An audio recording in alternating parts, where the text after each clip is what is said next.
hold on. At my stream. The internet went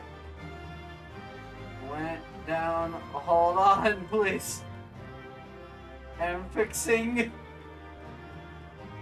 Are we back? Are we back? Am I back? I fixed. I am fixed. I think we are back. The internet just died. The internet just died on me. Like, it just said no. I don't know what the last thing was that you guys saw, but hopefully it wasn't gone for long. I think this is now a new stream.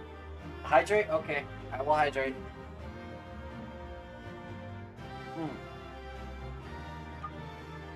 I think this is definitely now a new stream. I obtained a Warren's Orchestra. I want to use that. Oh, I already have it. Well, then go away. I have a lot of stuff. Peaches. I got Diablo 4 flashbacks from that. Hold on, this is all stuff from doing friggin' Eureka Orthos that we did. Alright, cool. Okay, well, I don't know how much of the boss fight you guys missed, but hopefully it wasn't that much.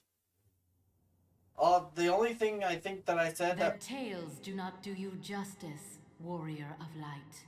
Yeah, I'm gonna shut up, but 1 second. I think the only thing that I said that stream didn't catch was that my model needs an ear wiggle emote. This needs to happen. Like, FF style ear wiggle. It'll be great. Alright, time to shut up. Yes, I know who you are, and you know who I am. I was given the name Izel, but I earned the name Iceheart. Izel. I have never once in my life pronounced that correctly. Okay, fun.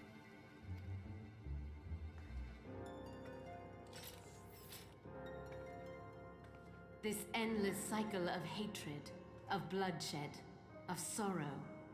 You would see it continue, O noble warrior of light. Thank you, Stream Elements. Very cool. Hatred. Yeah, not fun. Not. I'm on the. We'll see how I like this character. Going through Heaven's Ward a second time. We'll see how I like this character. I would not. I will not. I will bring an end to this war between dragon and man, no matter the cost. In time, you will come to understand that what we do for the greater good. For Eorzea, for Hydaelyn.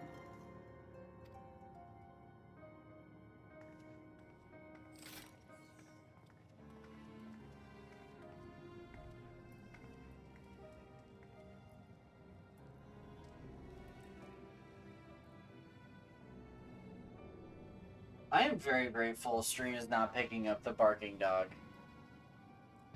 I have enough noise suppressors on my mic that it is not, at least as far as I can see, it is not picking up the doggo.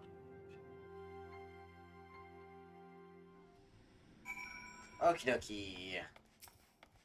Hello, Alpha Bro. Let me switch back to Pallet Bro. Cool. Because I like this claim. That took longer than I expected. What news, Mylon? I found Iceheart. She got away. Like you said not to let happen. So Iceheart is but a pseudonym. Not that it matters. That she managed to escape is regrettable, but from your description of that beast, you did well to come as close as you did. In any case, now that you have cleared a path, the Temple Knights can begin to survey the tunnels in earnest. Mayhap they will even find a route past the ice wall. Wouldn't that do wonders for their fight against the heretics? The Crystal Braves would certainly share the credit for it too. 'Twill be praised, Mylon. We may yet turn this situation to our advantage. Assuming we can stop Iceheart before she summons Shiva, of course. Needless to say, our fellow Scions have not been idle. Minfilia and Urianger have been busy perusing the archives of House Forton, gathering what information they can on Shiva. Which reminds me, if you were intending to trudge back to Camp Dragonhead to report on the day's events, don't. The antecedents should be here any minute. I can only assume some people enjoy subjecting themselves to this cold. Ugh. Do do do do do do do do do do do. Alright, anyway. Don't mind me, I'm slowly going stir crazy here. Hello, Emmerich! You stabby sail? Yes. Ya sail. Hi, Minfilia! Antecedent, you come to us straight from the archives of House Fortante. I trust your time there was proved fruitful. Would that it had. Urianger and I scoured countless texts, but what we found was of questionable veracity. Accounts of Shiva's life and deeds are sparse and contradictory, only agreeing on upon one point. She lay down with a dragon, the gravest of all sins, according to the Ishgardian faith. Yet, in the eyes of Iceheart's followers, this was a holy act, the blessed union of man and dragon. How such a thing could even be possible is quite another question. Suffice it to say, I very much doubt that we will find a useful answer in the archives of House Fortance. Much knowledge has been lost over the centuries, though in this case one wonders if it is by circumstance or design. You said that Iceheart took a moment to plead her case prior to escaping, did you not? Did she F a dragon? She did! She did in fact become a scaly. She did in fact, go full bard. Gold.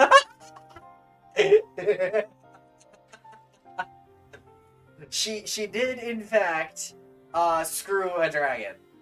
That was in fact what happened. You read that right. You heard that right. She did in fact screw a dragon and was both praised and crucified for it. I'm not really sure how it got to be public knowledge, to be frankly honest with you. King shamed? Yeah, no, Ishgar definitely king shamed her.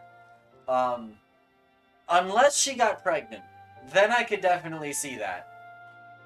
With some sort of half-dragon. That's how Aura were born.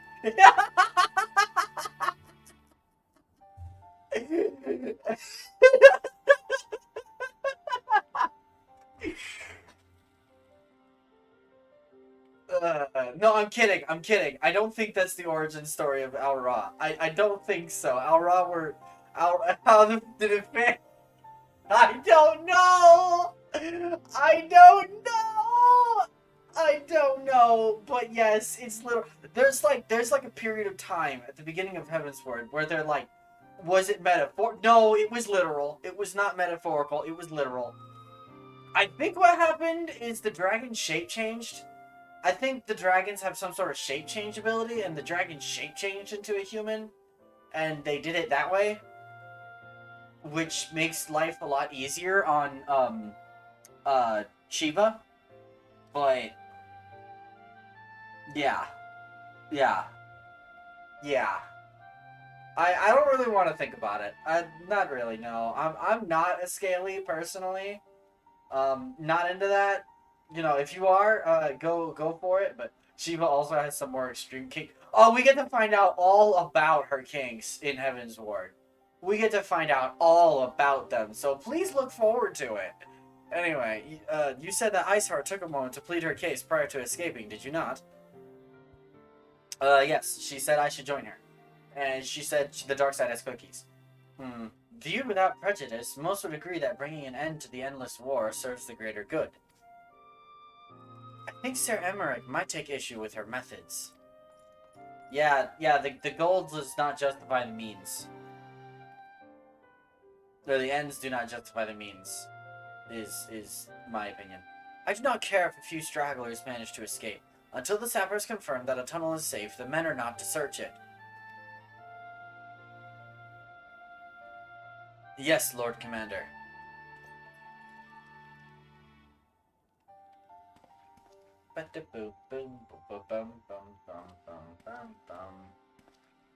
You pursue your foes with less zeal than I had expected, Sir Emmerich. Lest you misunderstand, I do not deny that our enemy has given us good reason to be prudent. I merely meant, you being a man of faith, that I had expected a certain single-mindedness. After all, was it not by the will of Helone that your ancestors came to this land? Why they took up arms against the Dravanians? What would they have done in your position, I wonder?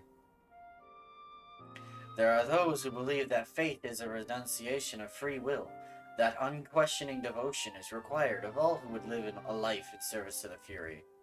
Such righteous fervor may well serve a knight on the front line, less so a leader of men. We are all at liberty to interpret the scriptures as we will. I choose to believe that the Fury would value the lives of her followers over the deaths of her enemies. But I would not presume to speak for the Knights of Eld. 'Twas a different time, nay, a different era, and scripture tells us only so much. Would that it told us more.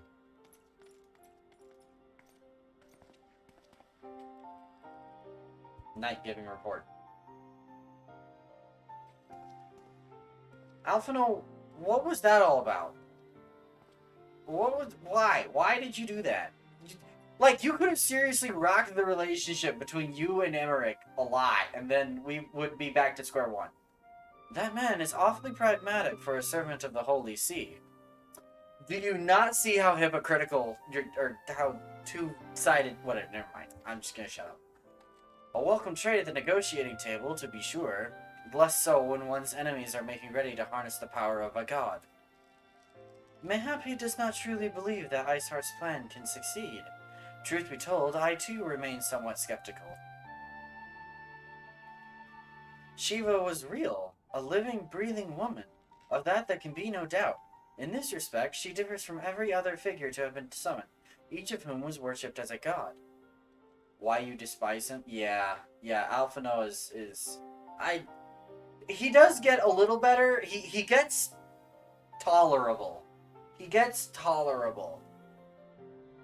And even then, I was not excited to see him come back in the new patches of Endwalker Falls.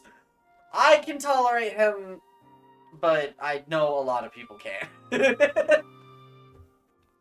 I have a lot of patience with him though, because I just feed him to the dragons. Fair. The sole exception being good King Magamak XII, the myth made manifest in response to the fervent supplications of the Mogul's Guard. Spoils with his sister. I'm not spoiling anything.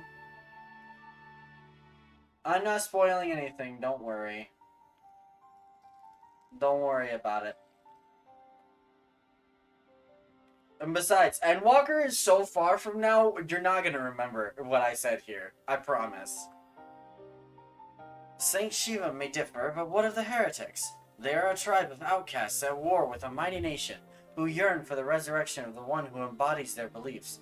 If that is not placing one's faith in a higher power, then what is? Alice can stay.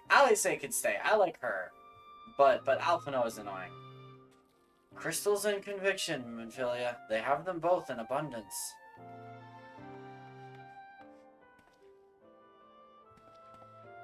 I want to know what the soldiers are reporting! Can that truly be all that is required?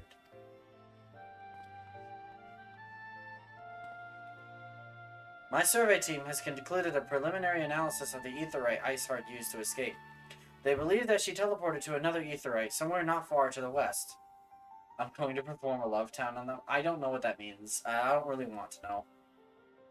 That sounds slightly inappropriate. Despite the apparent proximity of this second aetheryte, however, they have been wholly unable to detect its presence directly. Unless Iceheart has some means to mask its signal, I can only presume she had it destroyed to prevent us from following her. Without the means to teleport as she did, we have no choice but to search for an alternate route, most likely a tunnel, assuming one exists. We don't talk about Love Town. I don't want to talk about Love Town. Let us not give up on teleportation just yet. One of our colleagues in Charlayan may be able to assist us. I pray that you are right. I dare not think how long it will take us to survey the entire tunnel system. Do. While Manfilia looks into our aetheryte problem, I would like to request your assistance with another matter. The third unit is currently tracking the remnants of the heretic force which attacked us. However, the search goes poorly, despite our numbers. Kurithis is vast, and Iceheart's followers know the terrain far better than we. Your knowledge of this region may serve to hasten the process. The sooner we capture Iceheart's followers, the sooner we can press them for their leader's whereabouts. Though it is admittedly a selfish request, I feel that my braves would benefit immensely from working alongside you. While we have our share of veterans, we also have more than a few less experienced recruits, many of whom look up to you, in case you were not aware. Thanks, bud. Thanks. No pressure.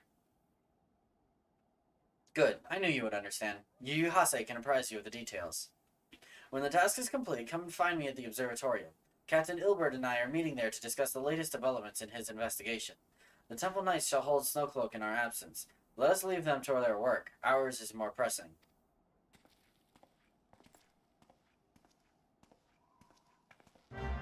My lip hurts! Ah! My lippy! Hello, you ass. There you are, Mylan. Commander Levier instructed me to wait for you. Your assistance is most welcome, believe me. Most of the third hail from Ul'dah, and for a man accustomed to the feel of sand beneath his boots, the crunch of snow can be rather disconcerting. But to the matter at hand, nary a moment ago I received word that the heretics we seek have been spotted making for Denifin Pass. My braves are already in pursuit, and I should be grateful if you would join them. I myself shall be taking part in the hunt. Never let it be said that I do not earn my coin. Let me fly! Cool. My teethies are in pain. My teethies are in pain. My teethies are in much pain. Boppity baku kappa. Alright, anyway. Listen. My brain is melting. It is silent. It is way quiet. I don't like how quiet it is.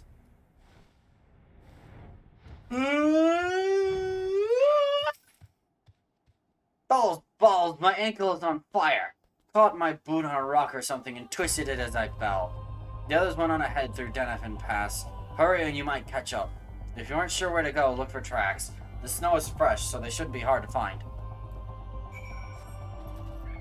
Luckily, I have a mount that can fly. So I can fly directly to them.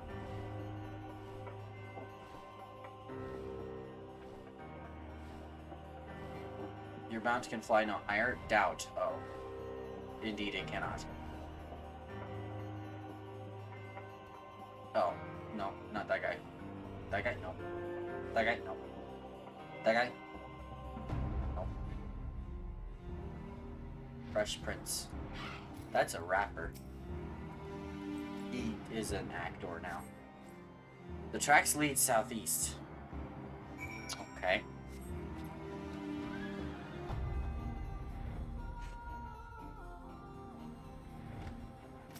Hello, sir. Scion, what are you doing here? The heretics? I'm not sure. There was a great-scale beast in... Yu Hase? I think he went east on his own. The heretics split up, so we did too. Oh, no. Kid. Oh, no, Yu Hase! Oh, no! Whatever shall we do? Okay. Perish.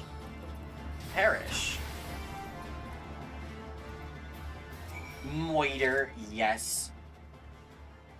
How embarrassing. I was so intent on following the heretics' tracks that I almost failed to notice they had doubled back. Almost, mind you. One tried to sneak up behind me and got a knife in the gut for his troubles. I thought myself alone, so I started searching the dead man's knapsack for anything of interest. And lo and behold, before his friends found me, I came upon this. Withdraw in groups of 3 or less to the observatorium. Give the signal and wait. The merchant will be waiting. Be late and be left for dead. Speaks for itself, does it not? They can't possibly mean to rendezvous inside the place, so we should restrict our search to the surrounding areas. Let me rephrase that. You should restrict your search to the wilderness around the observatorium. I will need more than a moment's rest to recover from these wounds. Must I do everything myself around here? My teeth hurt, guys. My teeth feel weird. No. My teethies, they are pain. Suspicious Curthin. Hey guys, what's up? Are you having a secret meeting? I want in. I am through with listening to your excuses. We leave now. How? The woods are crawling with those bluecoats, and the knights are searching every wagon that passes through the gates. Hey guys, what's up? You having a secret meeting? Well, stay with him then, if you think you'll fare any better. Now, there's no need for that. There are places like this in my homeland. Sacred snow-capped peaks where blood must not be shed. Yet your lands ever thirst for the blood of the fallen, and by your deeds it has drunk deep. No, I have done no wrong! None but meet in secret with heretics. Deny it all you will, we shall have the truth from you yet. Inquisitors are not the only ones skilled in the art of interrogation. Damn it all! Get caught. Fancy meeting you here, Mylon. I presume your work with the Third brought you hither. What a tangled web. Lest you wonder, we came not for the heretics, but for the merchant who has been conspiring with them. He came to our attention during the course of our investigation into the Ivy. It beggars belief, I know, but it seems our favorite Garlean spy may have been providing assistance to Iceheart. Were it not for the efforts of Lady Yugiri and her shinobi, we might never have discovered this connection. Master Alphino is too kind. I fear my people and I have done little to aid your search for this spy. We long to strike back against the Empire and weaken their influence in this land to prevent the tragedy which befell Doma from reoccurring. Hydrate. Okay, hydrate or dihydrate. Hydrate or dihydrate.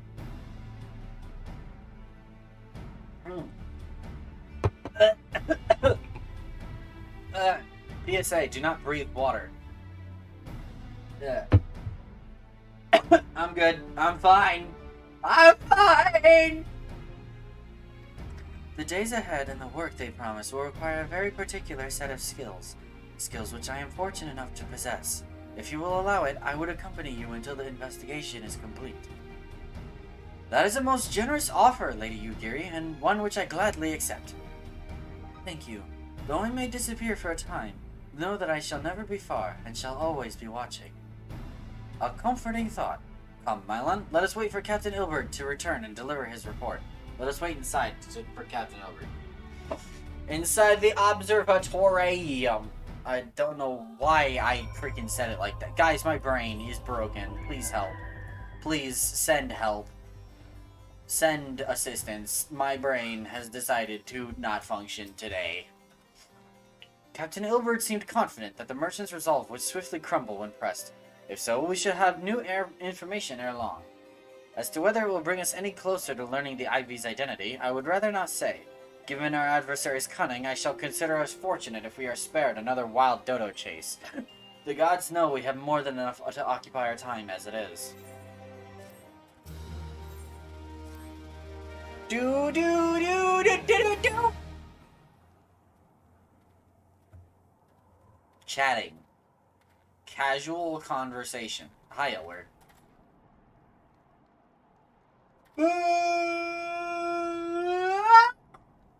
Captain Ilbert, your report, if you will. Aye, Commander. Firstly, with regard to the heretic we captured, I regret to say that the man could tell us naught what we did not already know of Shiva. We have since handed him over to the Ishgardian authorities. Henceforth, the Holy See will pursue the matter independently. Our inquiries concerning the Ivy, however, have proven more fruitful. We have ascertained the channel by which the heretics acquire their information on the shipment routes. Go on. You will recall the flame we first identified as being in the Ivy's employ.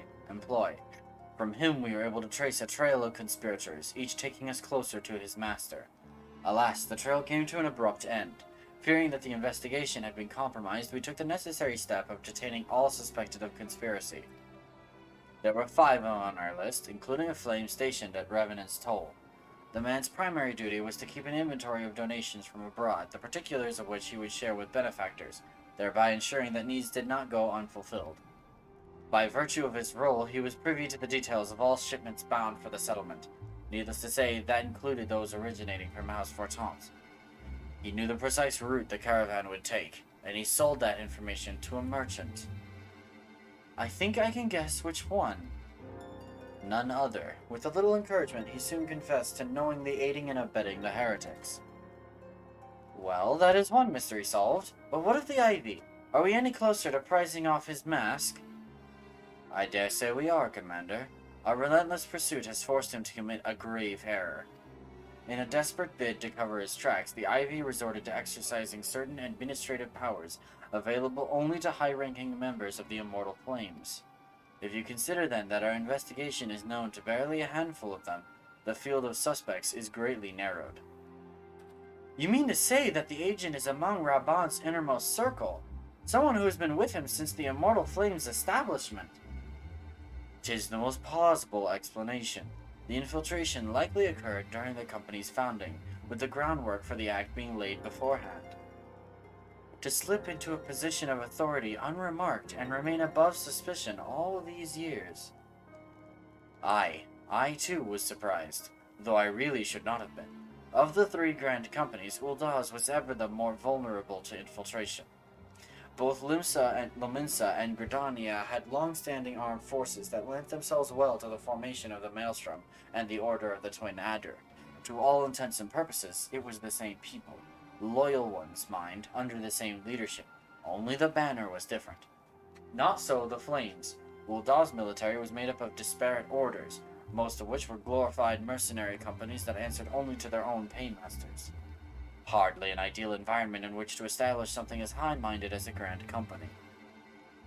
The difficulties Raban faced when founding the Immortal Flames are well known.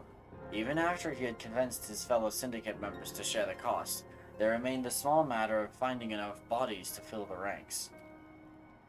Indeed, and given the pressing nature of the Imperial threat, that meant recruiting every passing sellsword.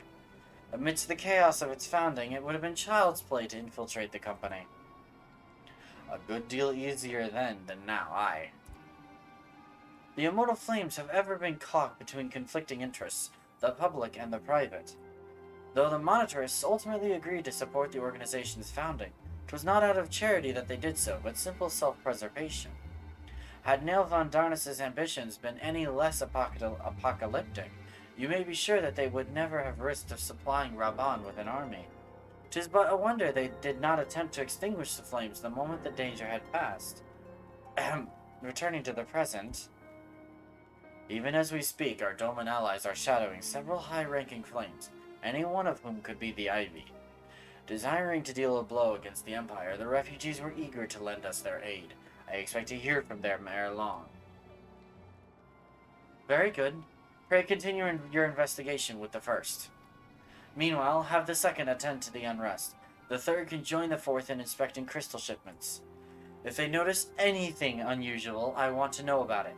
If Shiva is summoned in like manner to the other primals, the heretics will be looking for further supplies. Understood, Commander. I shall send word to Sir Emmerich informing him of our success in identifying the heretics' abettors. Hopefully, the information will be of some use to the Ishgardians. It is time, Commander. Yes, I am aware. An emergency council of the Alliance leadership has been called. There have been developments in Garlemald, it would seem. As commander of the Crystal Braves, my presence has been requested. I would have you accompany me, Mylan. As the realm's stoutest champion, 'tis only meet that you be present for the discussion. Oh, and the antecedent has already given her consent, lest you worry. Okay, fine. I guess I'll go do politics. Why not? Well, we got more important things going on, but I guess I'll go do politics. Like me, you are doubtless eager to conclude a business with Iceheart, but until another path to her sanctum is found, she will remain beyond our reach. Minfilia and the Archons are sparing no effort to secure an alternate route. Until such time as they succeed, I suggest we give some thought to the realm's other problems. I shall go on ahead to Gridania in readiness for the coming council. Meet me at Novica's altar. and we shall make our way to the Lotus Stand together. Okie dokie. To Gridania.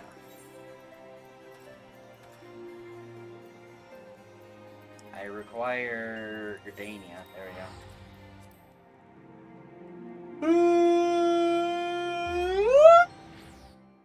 Don't mind me. That was a yawn.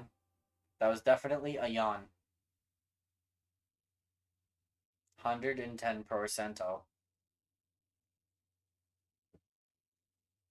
Yo, what would you think if I streamed the Diablo 4 beta this weekend?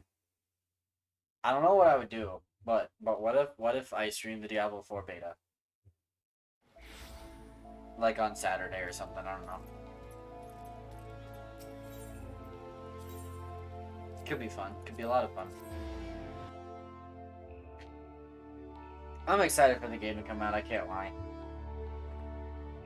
I am super excited.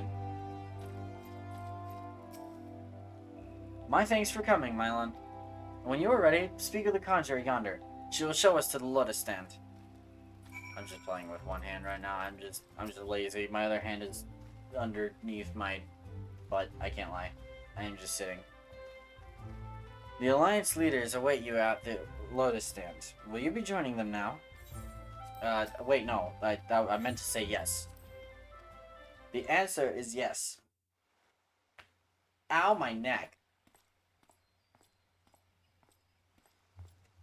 Hello there. I am arrived. Change has come to the Garlean Empire, and we must discuss the implications. Oh, I know the change she's talking about now. I forgot, but I remember The rumors now. are true then? The War of Succession is ended?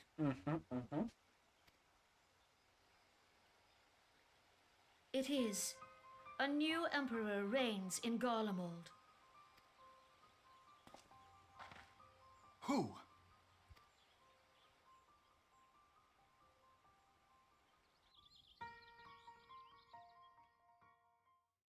Psych, we're not actually going to tell you. The birth and all too rapid expansion of the Garlean Empire is commonly attributed to the strategic brilliance of Solus Zosgalvis, yet he did not rule alone. Several members of the royal household also distinguished themselves during his reign. Nevertheless, it was the eldest son who stood to inherit the throne, until his most untimely passing. I thought us fortunate when I learned that the Emperor had died without naming a successor.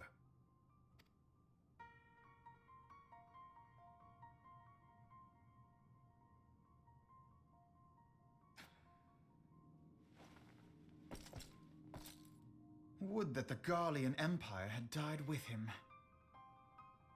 Shoulder pads, McGee.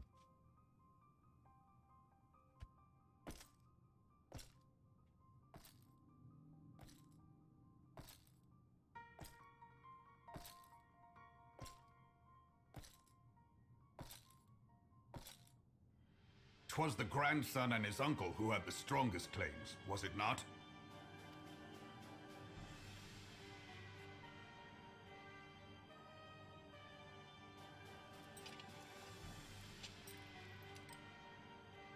Indeed, yet claims count for little without the power to assert them. High Legatus Varus Ye Galvus is a respected military leader, not so his uncle.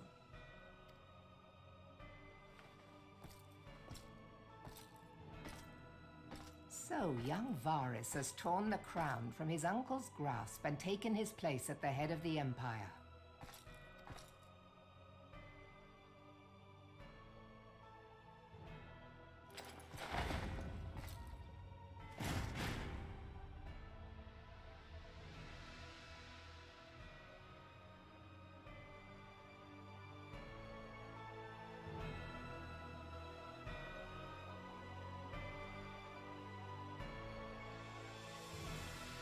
Given the troubled nature of his succession, the new emperor will require time to seal his grip on power. Yet have no doubt but that he shall, for there are none left with strength enough to oppose him. Since the success of Operation Archon, the remnants of the 14th Legion and the forces occupying Alamigo have done naught but fortify their positions. But you can be sure they'll be ready to march on us again, if their Emperor gives the word. When, not if. They say this Varus was so set upon Eorzean annexation that he spoke out against the Meteor Project. Plainly, the new Emperor's intentions are of great concern to us all.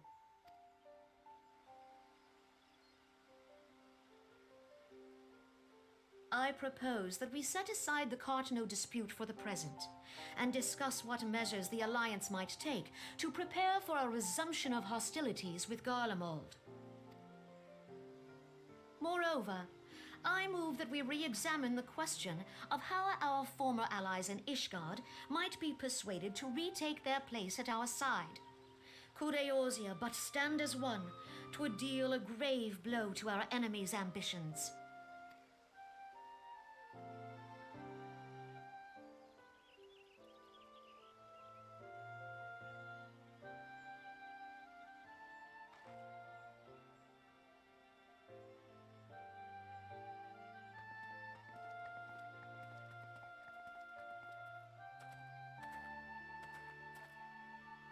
Well, I suppose we should be grateful that they have finally acknowledged the inevitability of Imperial attack.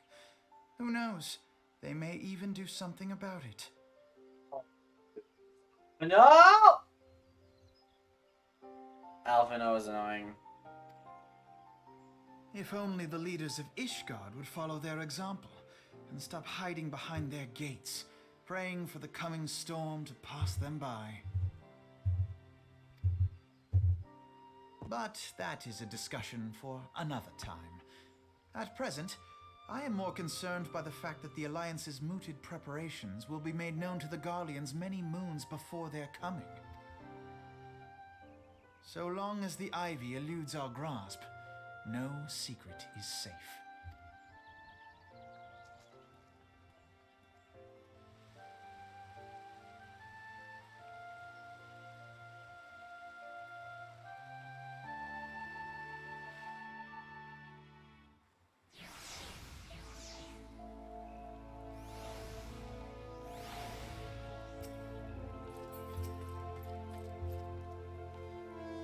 It will not have it. Sorry, my brain I was reading in my head for a second.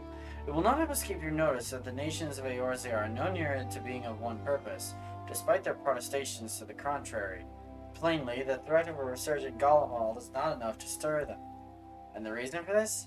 Deep-rooted mistrust amongst the citizenry. The nation's leaders can come to all the understandings they like, but their unity means little and less to the common folk. Take the Lominstons, for instance. Though Admiral Merlewhip outlawed piracy over a decade ago, foreigners still picture the nation as a haven for grog-swilling, wooden-legged cutthroats. And likewise, the Gridanians are mocked as hermits who talk to trees, and the Uldans are scorned as swindlers who worship coin. Not that such sentiments are entirely without grounds, of course. Take that pillar of Uldan society, Tetalegi Adalegi, for example. But that is beside the point. The fact is that people are wary of outsiders, whether they have cause to be or not. On that basis, one could argue that the conflict at Cartno is a necessary evil. Each nation has its own warmongering faction that advocates the acquisition of Omega. In order to placate them, we present them something resembling warfare, and thereby curb their appetite for full-scale conflict. But enough idle musing. Let us speak of a more pressing matter, the Ivy. Since we spoke at the Observatorium, Captain Ilbert has further shortened his list of suspects, and by happy coincidence, the one he deems the most likely candidate is lately come to Gridania. The hunt nears its end, Mylon. All that remains is to corner our quarry. Seek out Ilbert near the Adder's Nest. He will give you the particulars. Should there be any developments in Kurthis, you may be sure that I will send word without delay. In the meantime, I wish you success in apprehending the Ivy. Okie dokie. Ba-da-ba-da-ba. Ugh. Like, also, I'm glad my timer for stream did not reset when stream reset. My OBS timer or whatever. That's a good thing. My thanks for coming, Scion. Doubtless the commander has informed you, but we have unmasked the Ivy. From this point on, we must proceed with extreme caution. Well, who is it? Tell me! I'm curious, because I don't actually remember who it is. Listen well. The spy we have been seeking all this time is none other than Flame Marshal Eileen Royal.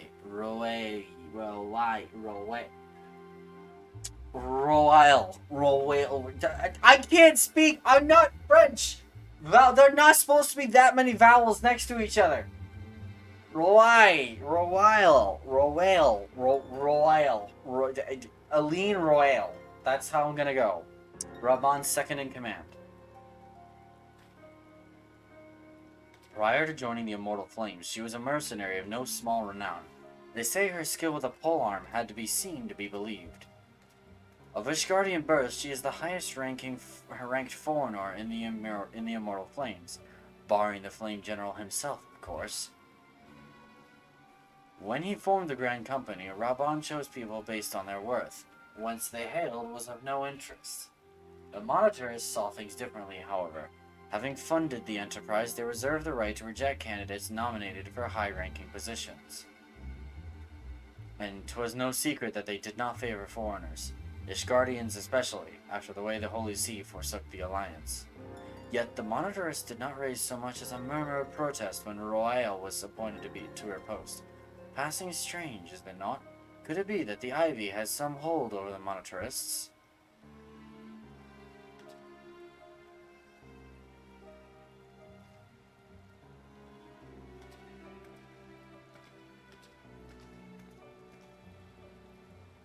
But these revelations are secondary to our current mission.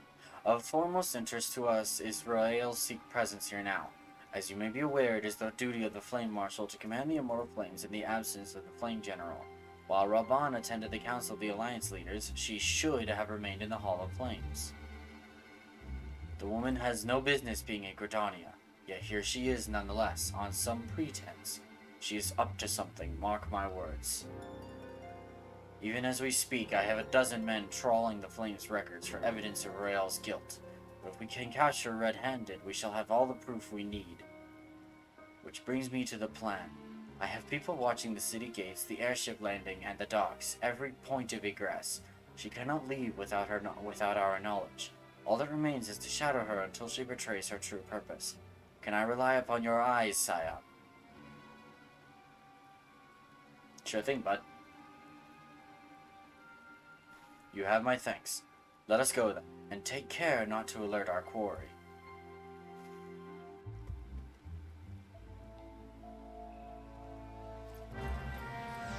Alright. Let's go speak with Ilberdo. Hey, bud. Royale is headed in the direction of the Blue Badger Gate. With me, Scion.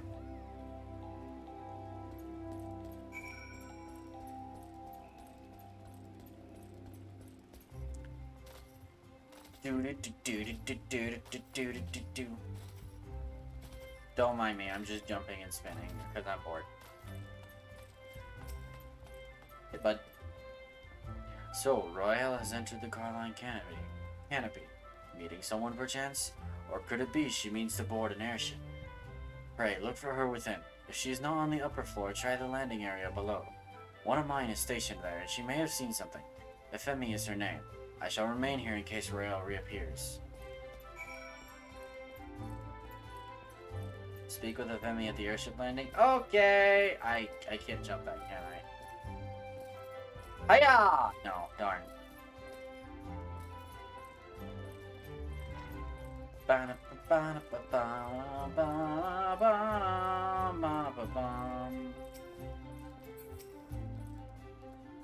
Marlon Moro, such an unexpected pleasure. What brings you here?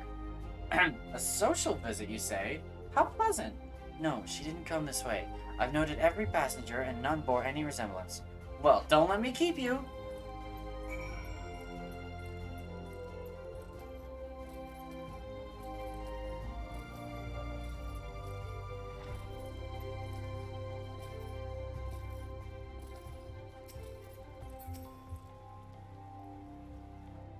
She didn't go downstairs. Nowhere to be seen, you say? Are you sure she did not board an airship? She did not come back out, either. Where in the seven hells could she have gone? The Roost! How could I forget?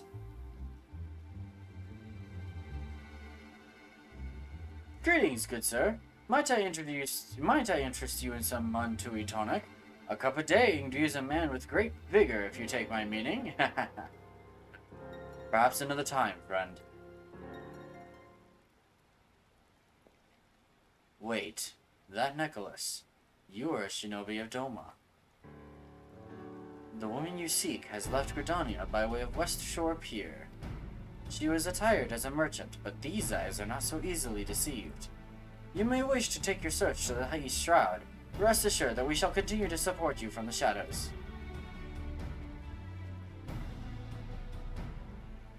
Thank the 12 for the Domans.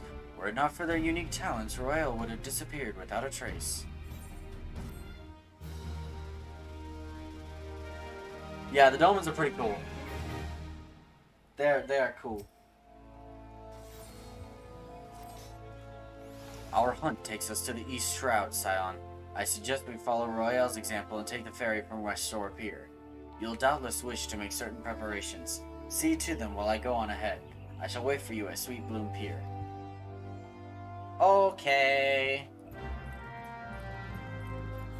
Which, that's, Lancer's Guild, and then take the ferry, yeah.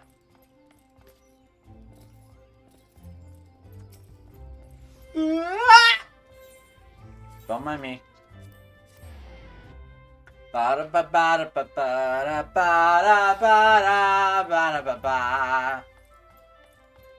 Hello, Crystal Brave.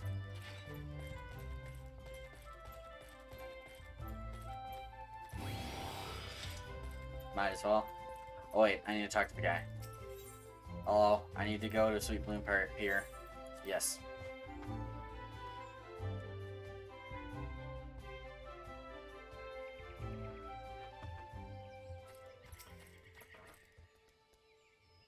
There we go.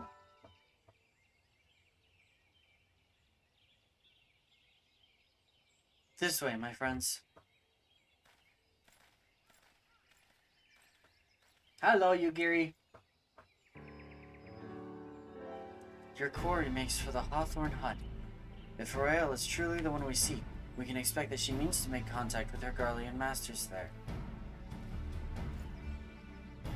An explanation is in order. You are no doubt aware that the Garleans have their own method of communicating over great distances.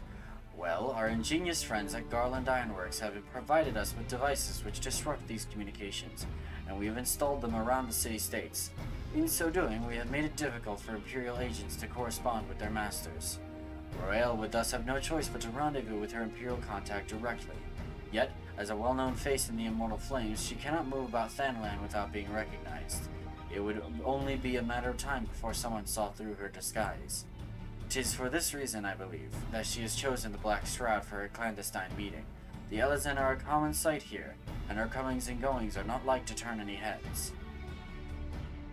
As my scouts tell it, the Garleans have sent agents with a mind to destroy the devices and render such direct contact unnecessary.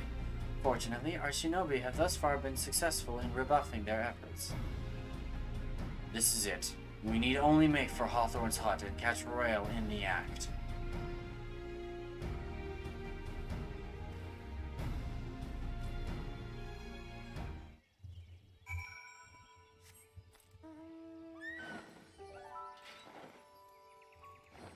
Alright, let's do this.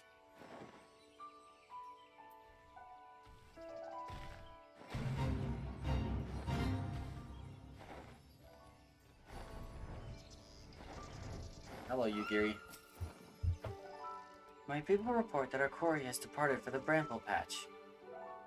The ivy returns to the gnarls whence she came, but perhaps it is all for the better. To convict someone of her standing, we will require damning evidence against her. What could be better than to catch her in the act when she meets with her Garlean masters? My countrymen and I shall lie in wait in the shadows. Tread warily, my friends.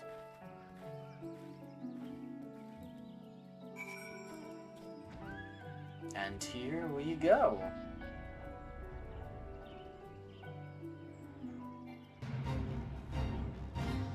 Hello, Yugiri.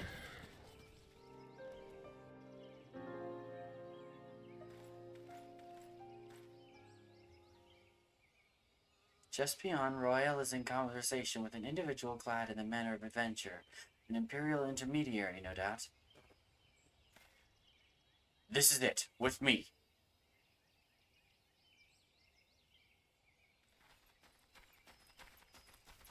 Why am I being texted?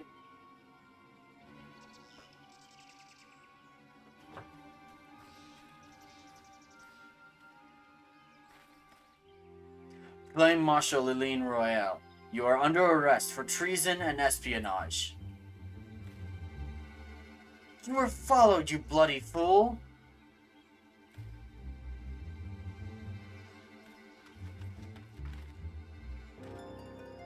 Damnation!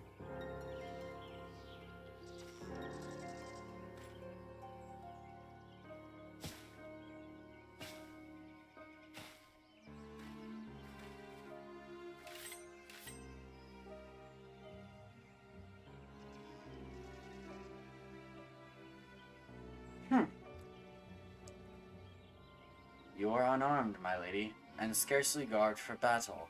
But if you wish to fight, you are welcome to try.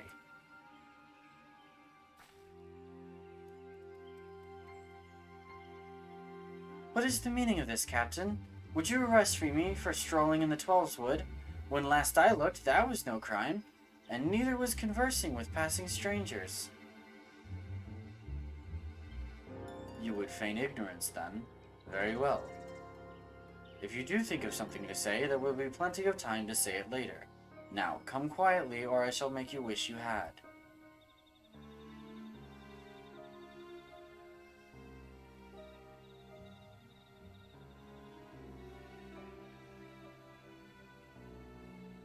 I will offer you no struggle. After all, I have naught to hide.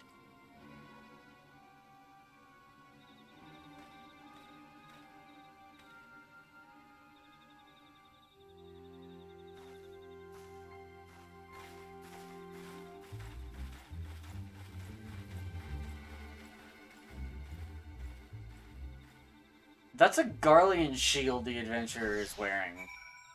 I'm pretty sure. I'm like 90% certain about that.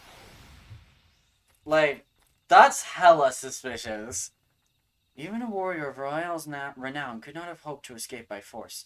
Despite her claims, her surrender does not bespeak innocence, but an awareness that her position is untenable. With the ivy thus uprooted, it is to be hoped that the tendrils she entwined around the immortal flames will gradually wither and die. Mayhap then the people of Ul'dah will have the grand company they deserve. But let us speak of the present. If I may ask, what will you do now, Mylon? Should be interesting with the other patches that Bob didn't get to on Streamhold. I don't know exactly where Bob got to. I don't know if he got to the end of the whole Shiva thing. I don't remember. I think he did. Actually, I think he got right up to the start of Heaven's Ward. I think he got right up there. I think he stopped right before Heaven's Ward. So I think we're still doing story that Bob has already covered. I'm gonna go help with the Shiva situation, I think. So the Scions seek a way into Iceheart's sanctum. There's a metaphor to be made somewhere in there. Then I dare say you are eager to return to the Rising Stones. Pray, do not let me keep you. Fear not, my countrymen and I shall tend to the aftermath. You need not waste your talents here. And speaking of talents, you have been training in the art of the shinobi, have you not? Yes, I have leveled ninja. The change in your bearing is quite evident, to me at least. I look forward to seeing you in action. Till next time, my friend. What? What? No!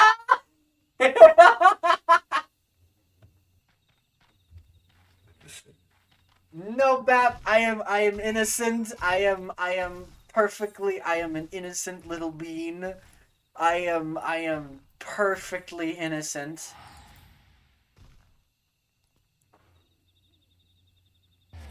Don't bat me. Bull. I am an innocent little bean. I don't know what you're talking about. I am perfectly say so.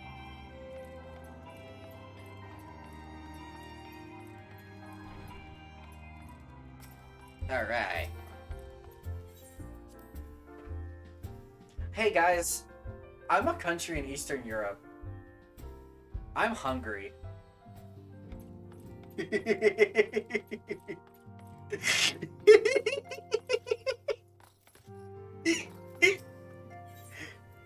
I don't know if I've told that one on stream before, but I am actually hungry, and that's what brought that. That's why I thought of that. I will have dinner after stream though, because all I have had to eat today is a protein shake. That's it. That's all I've had to eat. Yeah, it was a protein shake at like 1 o'clock. So yeah. I ran out of yogurt and applesauce, okay? Don't judge me. Welcome back, Mylon. I understand that Alphino had a task for you. May I ask what it was? Yeah, I got rid of the Ivy. Charges of treason and espionage against the Lean Royale. I can scarce believe it. Could there not have been some manner of misunderstanding? No, it avails us not to dwell on it. Whatever the truth may be, we must trust the authorities to uncover it. Let us speak of another matter. I am pleased to report that we have made progress in our efforts to find a way into Iceheart's sanctum. I'm sorry! I'm sorry! As you may recall, Iceheart used the Ethereae in the depths of the Snowcloak to teleport a short distance to the west, most likely to a sanctuary of some description. It is there that we suspect she means to summon Shiva using the crystals she stole from the House Fortom's caravan. The heretics believe that they are bringing about the second coming of their patron saint, but if, as we suspect, they mean to hold a summoning ritual of the kind employed by the beast tribes, it seems likely that the result will be something more akin to a primal. Suffice it to say, they must be stopped, and stop them we shall.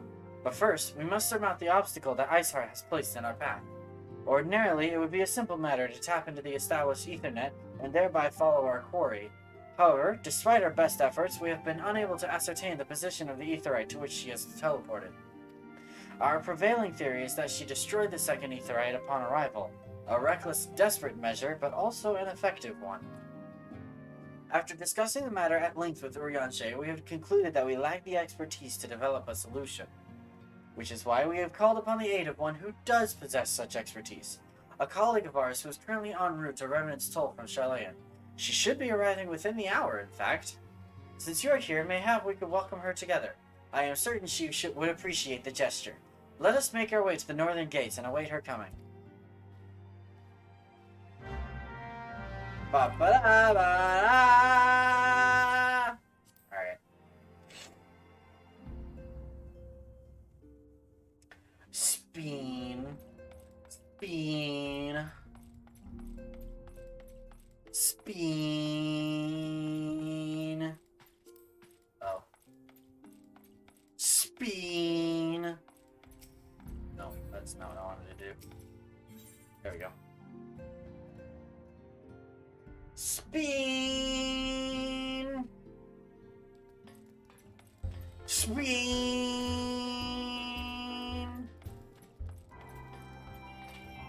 Do do do do do do do do do.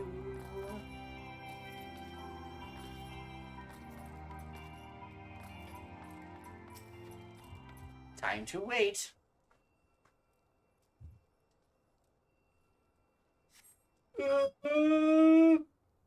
Ow! My job. I'm gonna take a quick drink of water really quick, because my lips is drying out.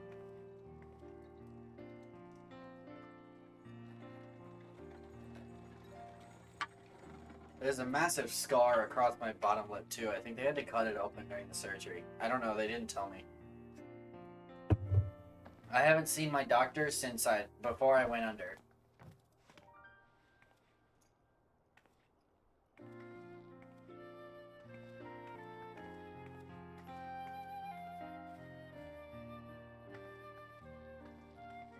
Minfilia, am I right?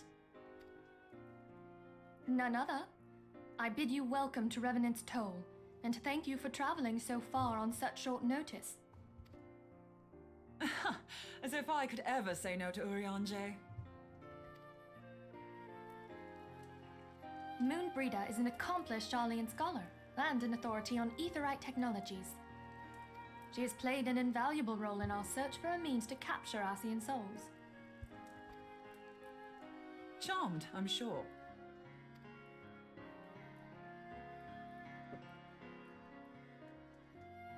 Sweet deal.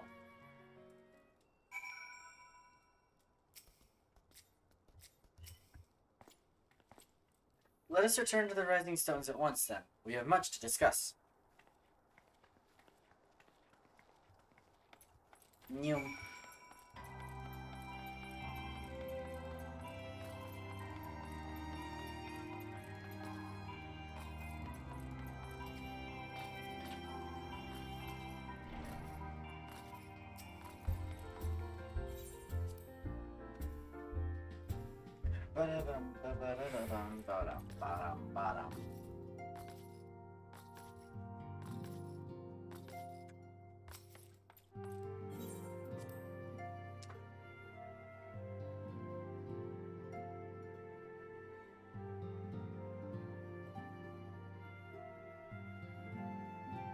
1 second. Hold on. Hold on. There we go.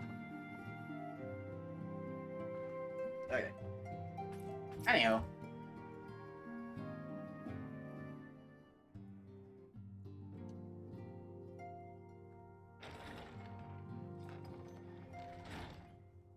The amount of white-haired characters in this room. God, it's been ages! Oh, longer, sister. A joyous reunion indeed. Well, of course it is. Moon and I are like twin sisters. Save in appearance and aptitude. F. Ouch.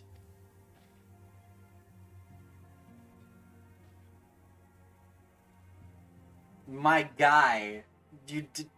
I need to call the fire Everyone, department. If I could have your attention. We have with us an esteemed guest who has come from Sharlayan to assist us. I bid Moonbreeder join us here that she might share with us her extensive knowledge of aetherites. Also, as many of you are already aware, she has been overseeing our research into white auracite, a sample of which she has been good enough to bring with her. Yes, yes. Well, I had to come, didn't I? You'd have to be bloody daft to turn your nose up at a chance like this. Where better to conduct my final tests than a land so steeped in ether you can taste it? 'Tis plain the passage of the years hath done little to dampen thy youthful spirits. And nothing at all to reform thy youthful manner.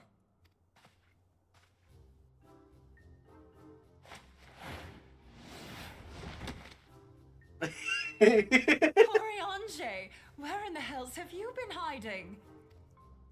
I'm sorry. Unhand me. I like these two.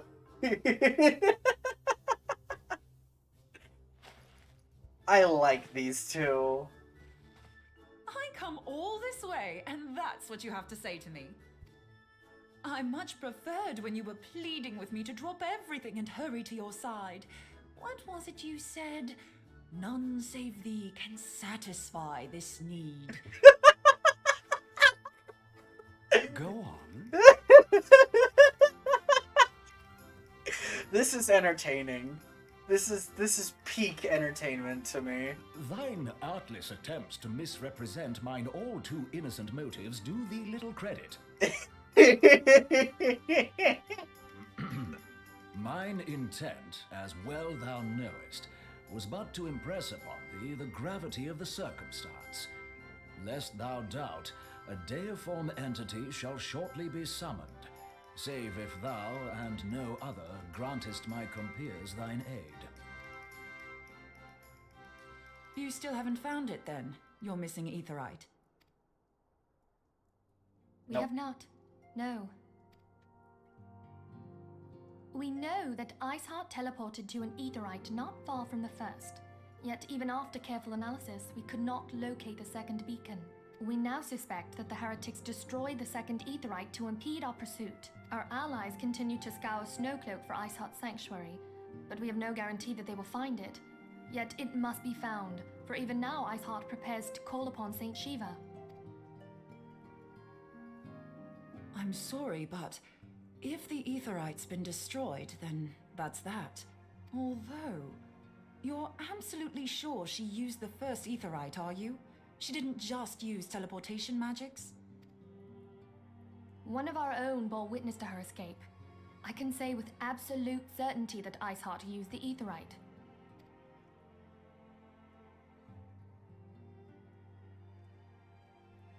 In that case, there might be a way, so long as the ethereal current is still flowing. Truly? How? We use the current to recreate the beacon. As you know, aetherites are a bit like lighthouses. We use them to reconstitute our physical forms when crossing the ethereal sea. Without them, we'd lose all sense of direction and our essence would dissipate. However, we don't rely solely on these beacons. There are currents of ether which flow between them, currents which help guide us to our destination. Now, these currents will gradually dwindle away to nothing if an aetherite is destroyed. But if even a sluggish flow remains, we could theoretically use it to direct a surge of concentrated ether towards the void left by the beacon, and thereby fill it up again. Like opening the floodgates to fill a dry riverbed. Though, correct me if I'm wrong, but would we not need a veritable reservoir of ether? In concert, we might manage to channel a sufficient volume, yet that is not my chief concern. To direct the flow of so great a volume of ether with the requisite precision would be a nigh impossible task in itself. I barely succeeded in facilitating travel to an unattuned beacon. That which you describe sounds considerably more difficult.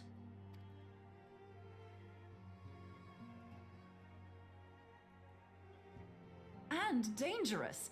Every person who has attempted to teleport in this fashion has died in the process. They, however, did not have white aura sight at their disposal.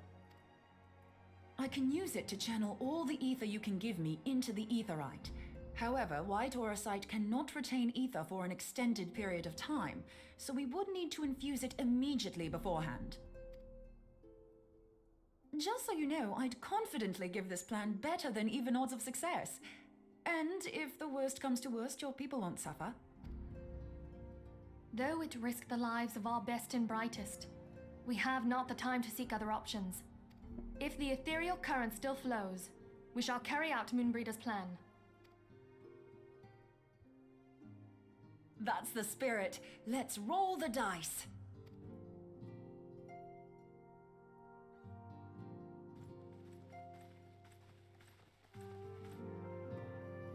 I appreciate voiced cutscenes.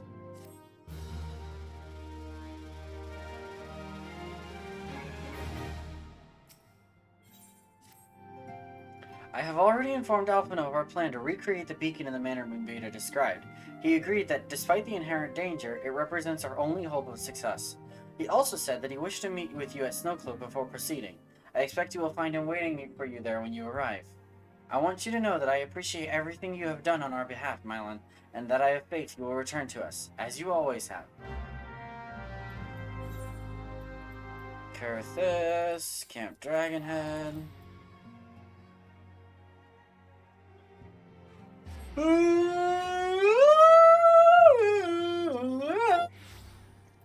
Don't mind me.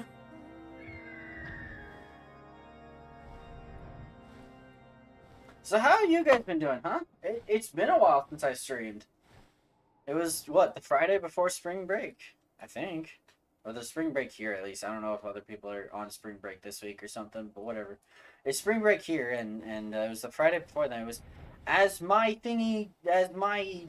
Redeem History activity feed says, it was 10 days ago. So, how have you guys been doing in the last week? I hope all has been well. I have to admit, I stayed up until I stayed up several long nights in a row working on the D&D campaign that should hopefully be starting up here sometime in April. So please look forward to that. But anyway, I stayed up a lot working on the D&D campaign. Admittedly, and but it was fun. It was fun. And I am like 90% prepared to start. I'm not finishing the campaign and then starting it, because that would take a while because the campaign is long. But I'm finishing the prologue, and then we'll start. Now I'll continue to write, like, quote unquote Act 1, I guess, or I guess Act 2 at that point. As we're playing. So anyway, good to see you out, Mylan. I was starting to wonder if you were having second thoughts. Captain Ilbert sends his regards, by the way. He attends to the interrogation of Aline Royale and will die even as we speak. But I shall not distract you from the matter at hand. We can discuss the Ivy upon your return. I trust that, by which I mean to say, the others are waiting for us at the Aetheryte. After you, Scion. Buddy, what was that? What was that? Huh? What was that?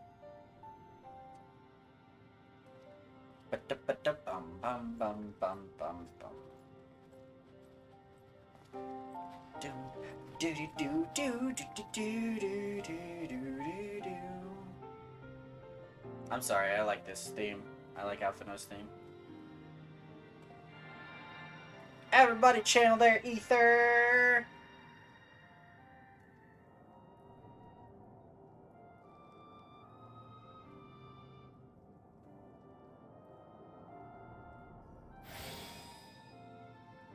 There, it's ready!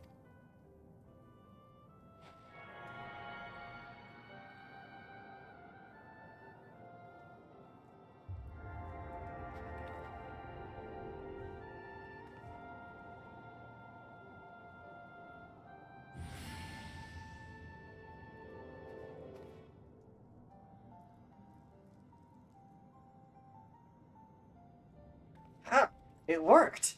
I think. Try attuning to the ether right now. Feel for the current and try to locate the beacon.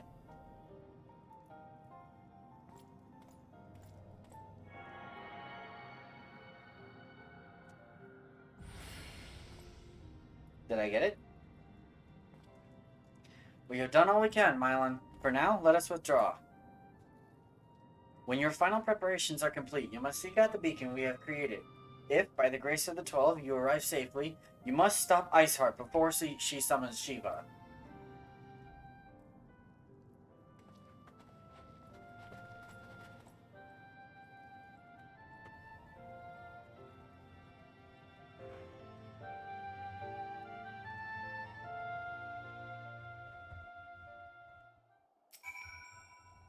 We cannot ignore the possibility that our actions have alerted Iceheart to our plans. Should that be the case, she may attempt to hasten the completion of the summoning ritual, and if she succeeds, you will have little choice but to face Shiva in battle.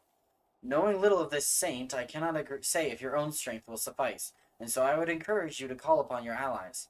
Some may have reservations about wagering their lives on the success of Mobrida's experiment, but others will surely agree that desperate times call for desperate measures. Ah, before you assemble your party, pray speak with that knight. I believe he has a message for you from Sir Emmerich. Okie dokie.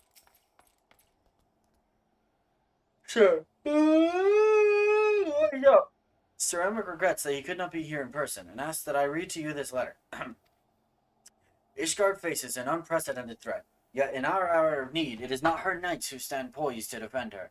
Mylan Morrow, the warrior of light, savior of Eorzea, your deeds this day shall not be forgotten. Where others would flee, you choose to remain. Where others would falter, you rise to the challenge. Where others would use their gifts for selfish ends, you wield yours in service to a greater cause. What did you miss? I don't know what all you missed. We attuned to the Aetheryte, we got the thingy working, so now we can teleport into Iceheart's Sanctuary. Yep. I'm sorry, that's just too good. May Halone bless you with good fortune and see you safely home. I don't know what all you missed, Clara. I'm sorry. You can rewatch stream later though, if it matters to you that much. Anyway, what class do we play? Therein lies the question. Let's play.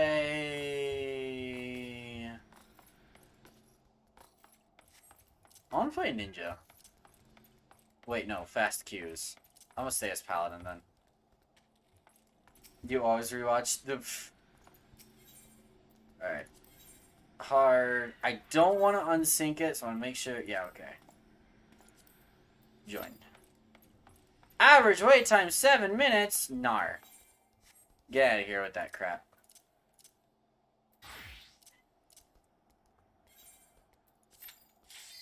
Ha ha ha! Insta-Q.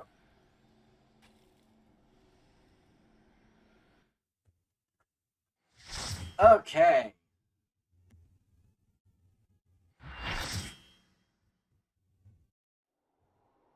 I don't know if y'all can hear the dog in the background. If you can, I apologize. She's making very weird noises. You should never have come here, warrior of light. I labor only to forge a lasting peace. A peace you would deny us out of ignorance and blind faith. Thank you for the sub, No Shy. matter. If it is our fate to be at odds, then it is mine to strike you down. Thank you, thank you. We whom gods and men have forsaken shall be the instruments of our own deliverance. Partake of my flesh. Fill this vessel with your light. Walk amongst your brothers and sisters once more. Oh, Saint Shiva, still the hatred within our hearts and bless us with eternal grace.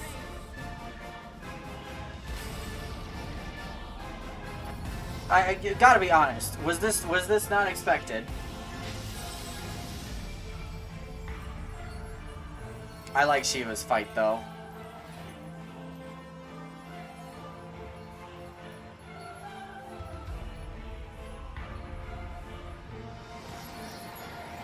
What is black box?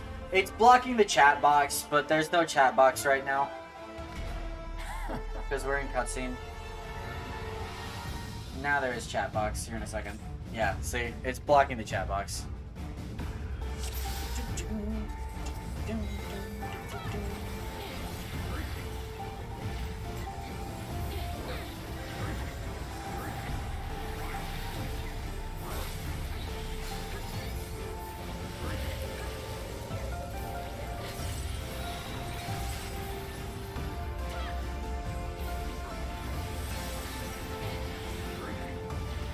Sad chat can't behave himself. Yeah.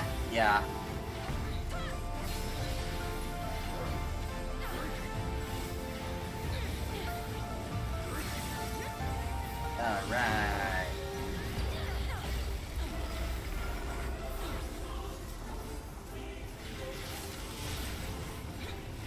Slap the ground. Slap the ground.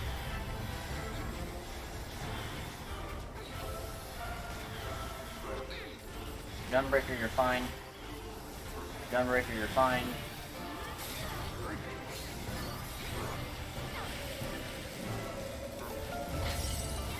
I think I hit someone else with that. Ooh, ow!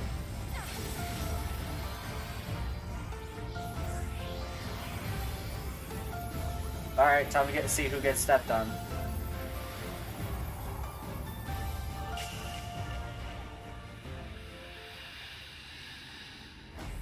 Hey, yo, I got stepped on!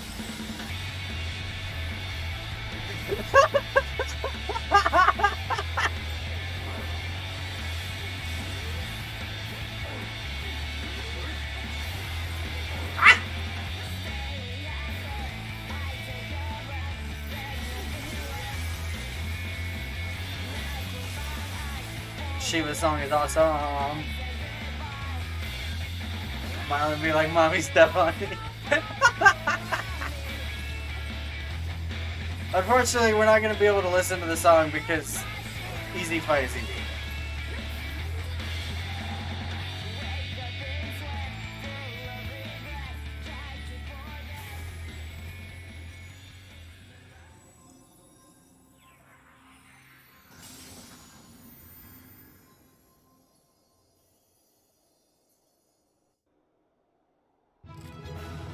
There we go. I'm gonna calm the other healer. You did a good job, buddy. Why did I get comms? I think I tossed out one heal. I didn't even do anything.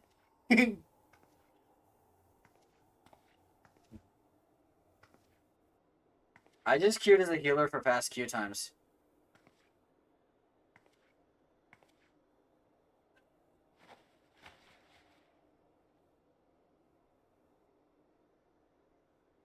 Fool. Blind, bloody fool.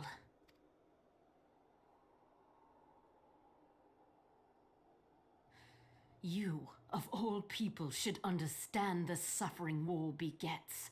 That no sacrifice is too great if it brings an end to the violence. Mine is the righteous cause. How much arrogance does it take to claim that? How arrogant do you have to be to claim that yours is the righteous cause? Without leaving room for other perspectives. I'll say I did conditionally, without leaving room for other perspectives.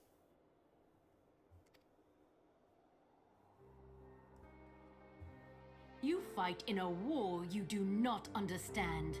A pawn of liars and schemers. And they are no less ignorant than you, following the creed of their fathers without question, never thinking to ask why. Trapped in a delusion of their own creation, and blind to the truth.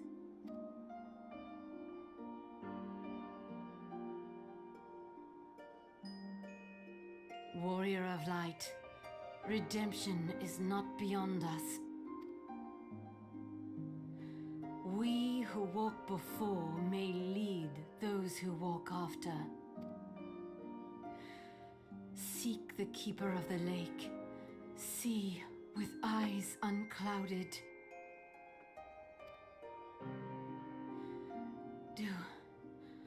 Do not squander Mother's gift.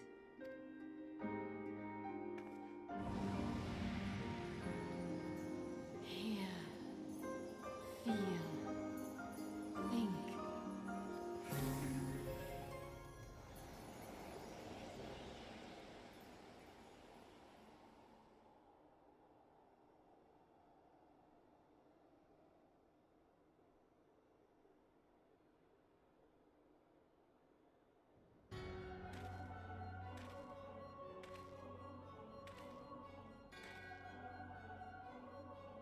And so the vessel withdraws, a predictable outcome.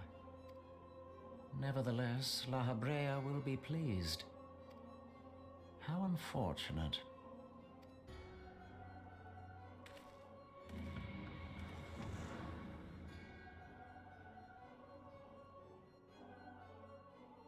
There's still a lot to go until Heaven's Ward, and it makes me slightly angry, but whatever. No, not Warrior.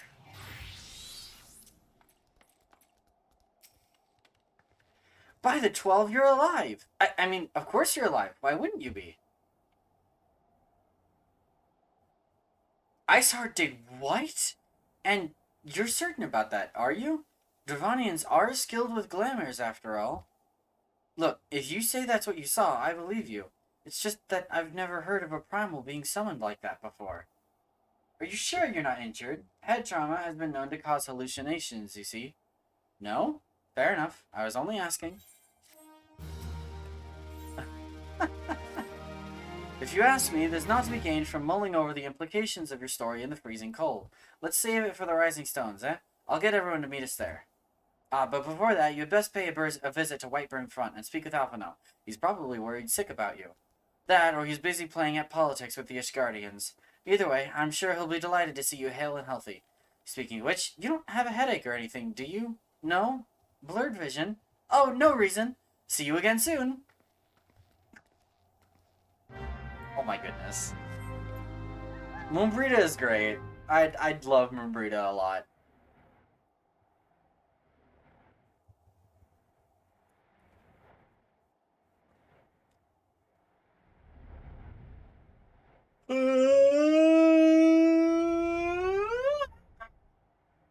Ow. Stretching my mouth is pain. Alright. Where be the Alpha Bro? Alpha Bro! Oh, Alpha Bro! There you are. Hello, Alpha Bro.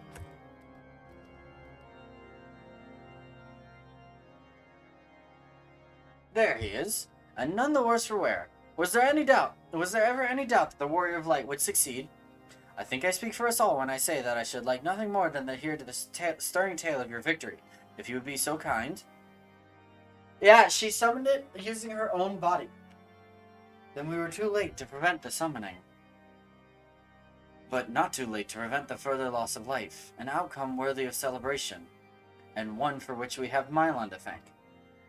Yes, you are right, of course, Sir Emmerich. We should be content with what we have accomplished. I, for one, could not have wished for a better outcome. Shiva is no longer a threat, and the heretics have been routed. Aye, there is the matter of Iceheart's escape, but she cannot run forever. Whether it takes days, weeks, moons, or even years, my knights will find her. In the meantime, Lord Drillamon, is the caravan ready? The supplies that your men recovered have been prepared for transport, in accordance with your wishes. Rest assured that my knights will see them safely to Revenant's Toll. Of that I have no doubt. I take it these are the self-same supplies the heretics stole from the House Fortom's caravan. Less the crystals which comprise the bulk of the shipment, yes. Scarcely a fraction of that which was promised, but a meaningful contribution to your cause all the same. On an unrelated note, Mylon, might I trouble you to accompany me to Camp Dragonhead at your earliest convenience? 'Tis not for my benefit. A certain lord was most distressed when he learned of your intent to risk life and limb to stop Iceheart. It took half a dozen knights to restrain him, I am told. Harshaphon! Men give vent to their anxieties in myriad ways. Pray do not think less of him. Harshaphon is great. He is wonderful. And there is a lot to be, like, there's a lot of foundation for him having a massive crush on the Warrior of Light.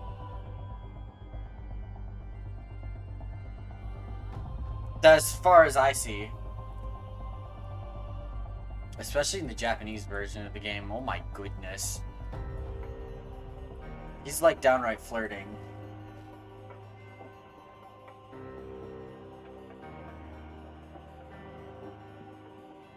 Anyway. Harshaphon. I don't remember your voice. You're gonna get a new voice. Alphino, why are you here?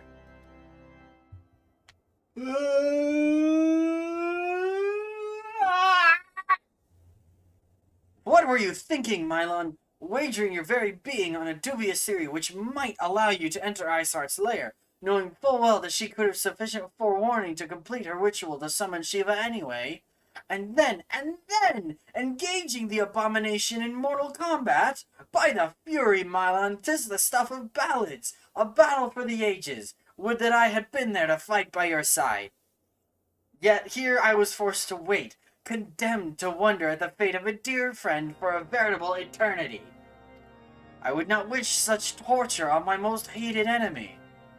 But you are here now, and that is what truly matters. Let us move on. Sir Emmerich wished to have words with you and Master Alphino in private. He awaits us in the intercessory.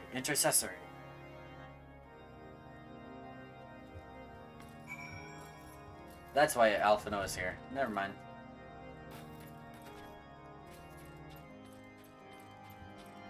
Ugh. Greetings, sir. I shall show you in at once. No, wait. Ah! Thank you.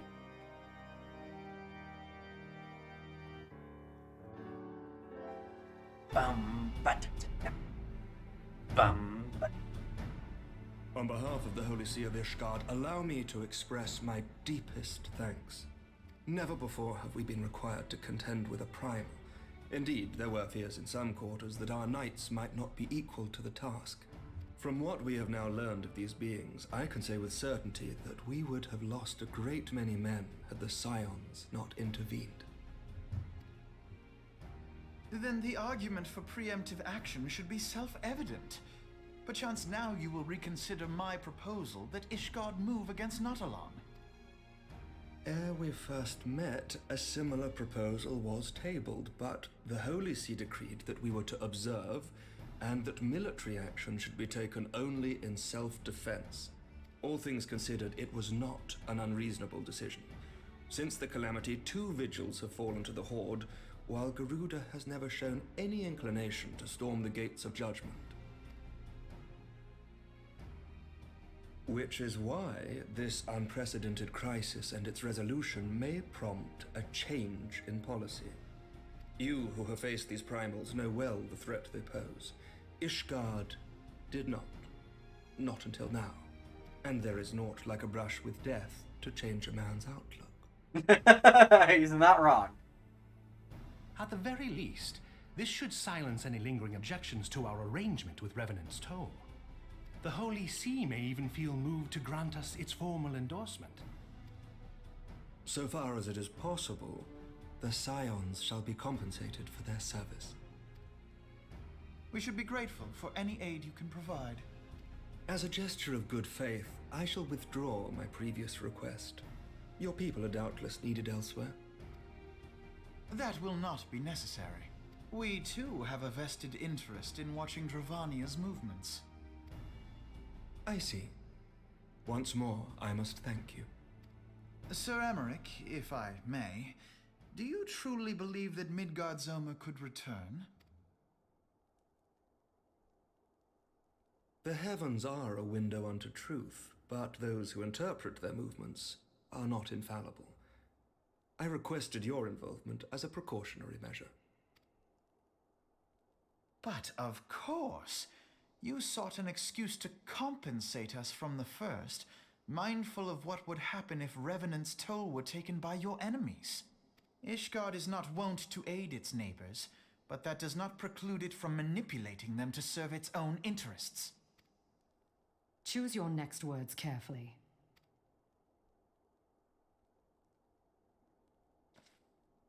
Do you know what sort of man becomes Lord Commander of the Temple Knights? No. One who comes from good stock. I did not. Yet here I am. Now, why do you suppose that is? Because I swiftly learned to tell the difference between words, deeds, and beliefs. You are correct, Master Leveilleur. Ishgard desires to see Revenant's Toll flourish, as it would present a troublesome obstacle to our enemies from the south. We are so glad to be of use to you. As we are to you. Ours is a mutually beneficial arrangement, lest we forget, one born of necessity. The dragons grow more restless by the day, and the heretics harry us nigh without cease. We have contended with such troubles for centuries, but there are limits to even our endurance. Yet as a pauper is loath to part with his meager possessions, the leaders of Ishgard are not wont to render up their trust to outsiders. But with perseverance on our part, they may yet be made to see the light. Nevertheless, one must take care when walking the road less traveled. Wise words, Sir Emmerich. I shall make a point to remember them. I must apologize for my earlier outburst. I hope it will not sour our good relations. Not at all. You but spoke from the heart. I trust you understand that at times my duties may prevent me from meeting with you. On such occasions, my second in command will speak for me. Lucia, at your service. Pray excuse our reticence. We are but wary of speaking too freely, lest our sentiments be made known to our enemies. Know that the Lord Commander and I are of one mind. For the sake of Ishgard, and of Eorzea at large, I pray our peoples can put aside their differences. Those who dwell in the past risk losing sight of their future. Should aught befall one of our shipments, pray inform Lucia immediately. You may also relay to her any words you might have for me alone. Not being of Ishgardian birth, she owes no allegiance to any noble house, making her as near to incorruptible as one can find in my homeland. Suffice it to say, I trust her completely, and so may you. Which reminds me, Lord Orchafon, if you would be so kind? Certainly.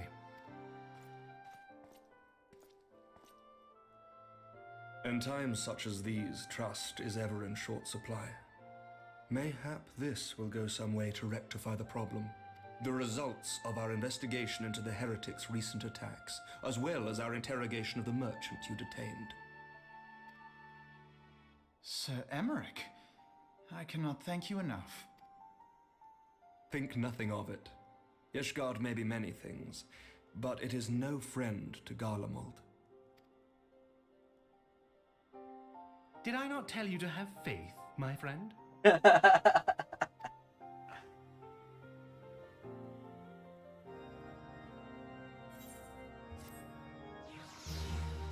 There we go.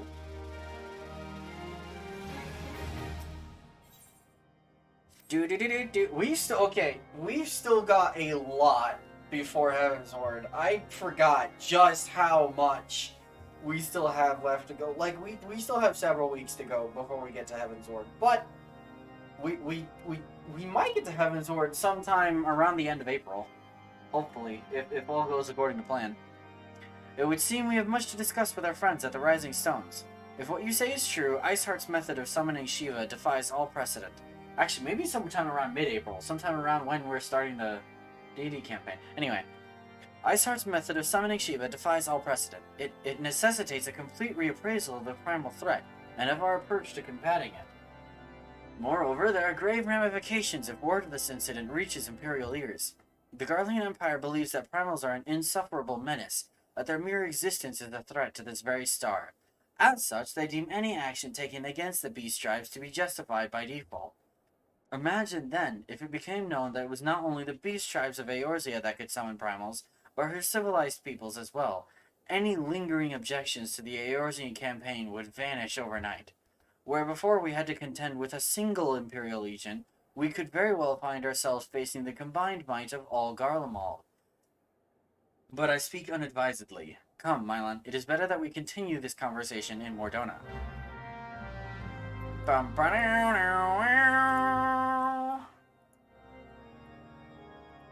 Let me... Alright, here we go.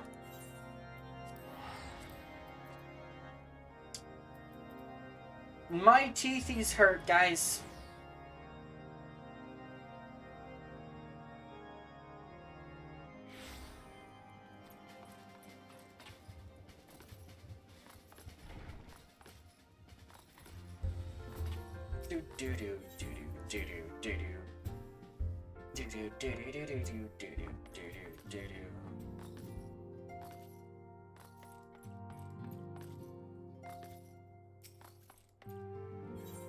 No, I want. All right, there we go. Don't mind me.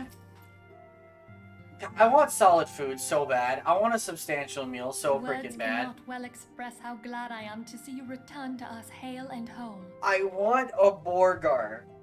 I want a Borgar so bad. Or a burrito. Or, like, literally anything. Oh my gosh. I'm going crazy. I'm legit going insane. Needless to say, I am most eager to hear your account of that which occurred in Kurthis, assuming you're ready to speak of it. Excellent. I shall summon the others at once.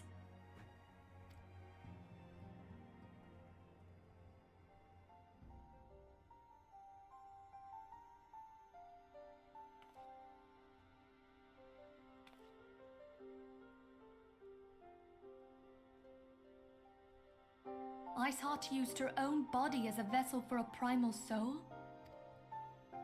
Master Louisoir's writings make no mention of such a possibility. Can we be certain this entity was a primal? As certain as we can be that good King Mogulmog the 12th was a primal, I should think. Both were ostensibly summoned. Let's not quibble over definitions. Of more concern is the implication that Iceheart retained her will even after she was possessed. We are talking about a mortal wielding the power of a primal. It can't possibly be that easy, can it? There must be some sort of sacrifice required. Or maybe she's just special? What qualities this woman possesseth, I know not, but full sure am I that she was groomed for this role. Few are privy to the secrets of summoning, and but a single party standeth to profit from their dissemination. Well, I wouldn't presume to comment on how the lass came to know about summoning, but I will say that what she summoned was a primal. The readings were the same, or near as damn it. Strange as it all sounds, it's really no different from what you've faced before. Then mayhap it is time that we re-examined our previous encounters. Pack your things, Ida. We're going back to Gridania. Yes, sir. About Iceheart's final words to you. Hear, feel, think.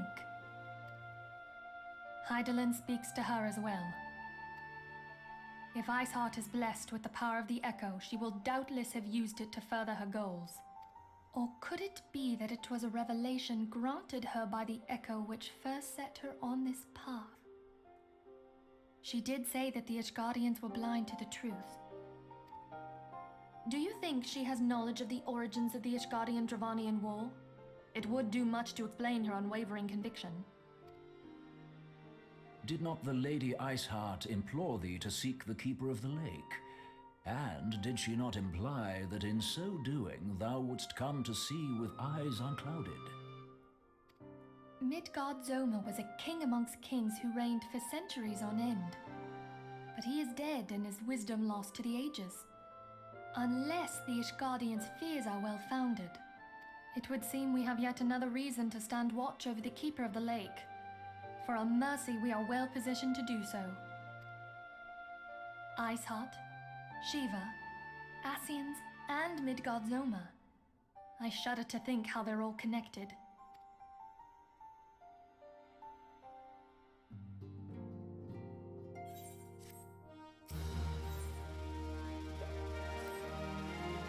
I mean to scour the annals for knowledge of Midgard-Zoma. Given his great age, I dare say he appears in more than a few... Do you hear that? The commotion outside. Would you see if aught is amiss?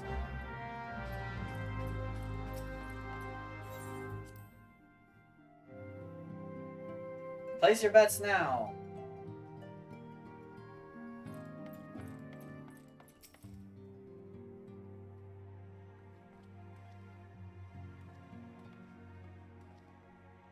Mylan, 'tis well that you are on hand. We have a problem. Royale has escaped. It happened shortly after the Immortal Flames took her into custody. She had been placed in a dungeon cell ahead of her coming trial, but apparently the accommodation was not to her liking. The turnkey was found slain along with the 2 guards. It is plain she received inside help. Citizens report seeing Royale quitting the city via the Gate of Nald with a bloodied spear in her hand. She makes her cast for Meridianum, I am certain of it. With her fate in Eorzea as good as sealed, what recourse has she but to flee to her imperial masters? Even as we speak, Captain Ilbert and the First are hot upon Royale's heels. Pray, make haste to Camp Bluefog and join the hunt.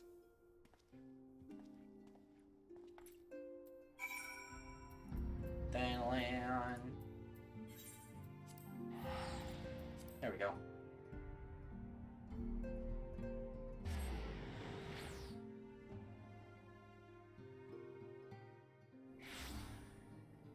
I get fair trial and all that, but this is why we should just kill people. My thanks for coming, Scion. I have spoken with the soldiers here. They say that Royale walked through the camp not a bell ago. Aye, she walked right through. You did not mishear. We are Raban's decision to keep the matter secret to thank for that. Bad for morale, he said. As a result, not a single flame in the garrison made any attempt to detain her. And so here we are. Royale must not be allowed to reach Castrum Meridianum.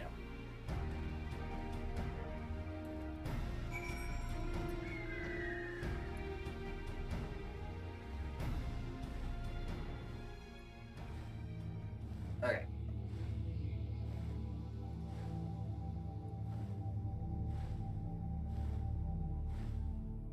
We fly. We fly. I wonder if I should stream the trailer for each expansion before getting into it. Ooh, instance fight. I'll play along.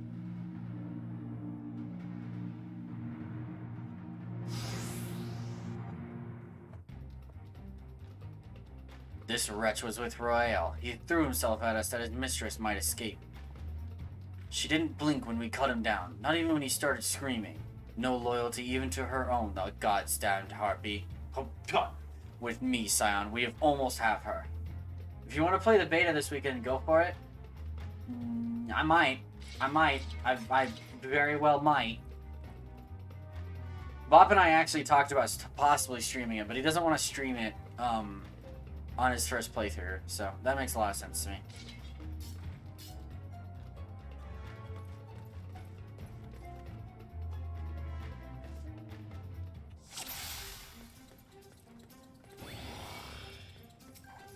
Alright.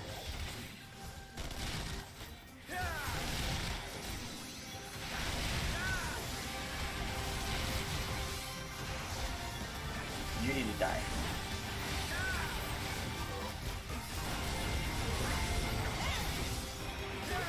I'm dealing with ads.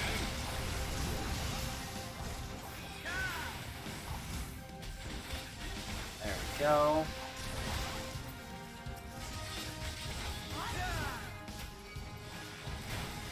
No, get over here.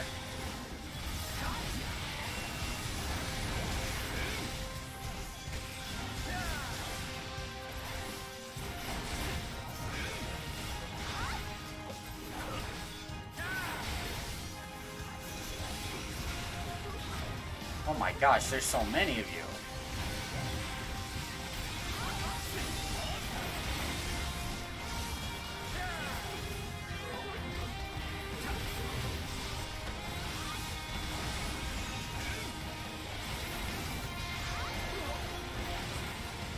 Come on, go down.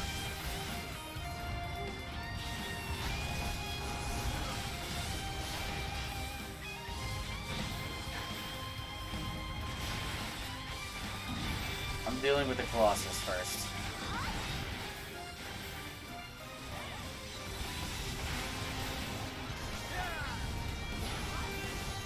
Oh my goodness.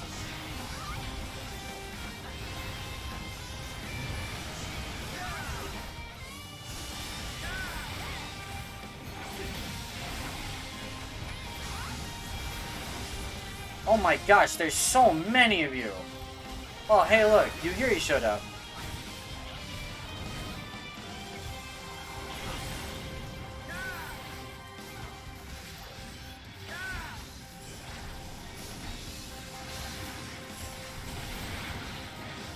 Come on. Into the circle.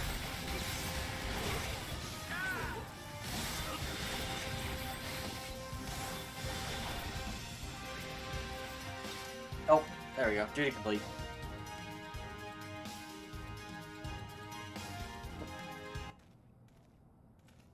Yeah. Bind her and do it tight. Yes, sir.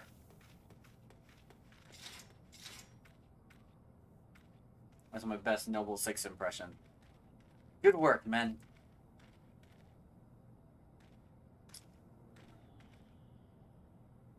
She and her Imperial cronies pushed us close, but we were better.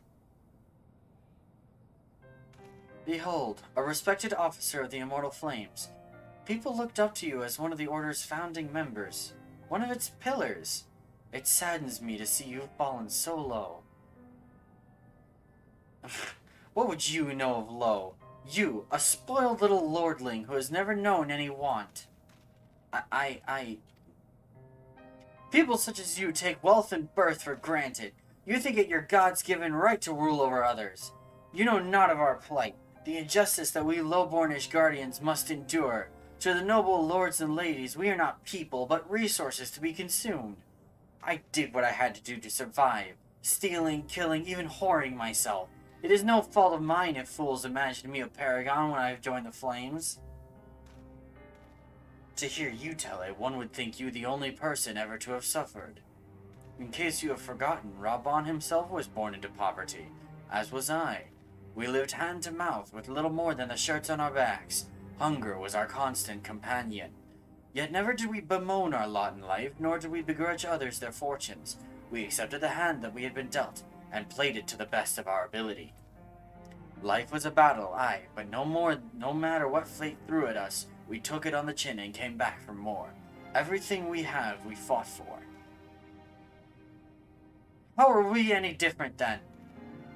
'Tis true that we were both mercenaries of lowly birth, and 'tis true that we both had our fair share of struggles. But whereas I sold my sword, you, Marshal, you sold your comrades.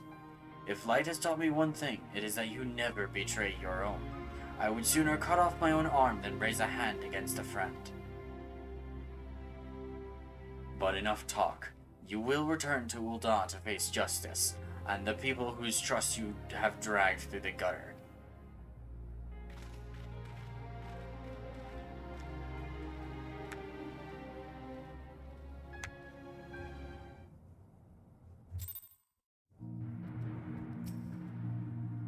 Not so much as a hint of remorse.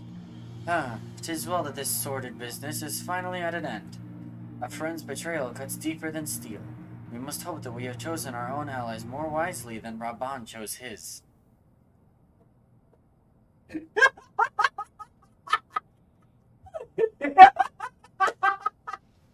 I'm sorry. I have forbidden knowledge. I'm not gonna say anything, but that is funny. I'm not gonna say why it's funny, but that's funny.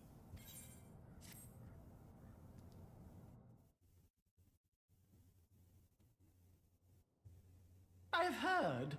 Truly bothersome business. No, I do not foresee a problem on that front.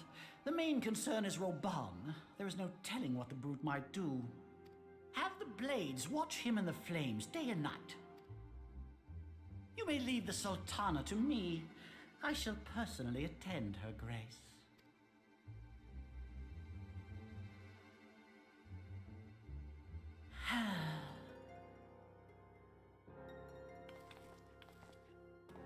Sever one of the East Aldenard trade routes. That ought to keep Lolorito occupied for a while.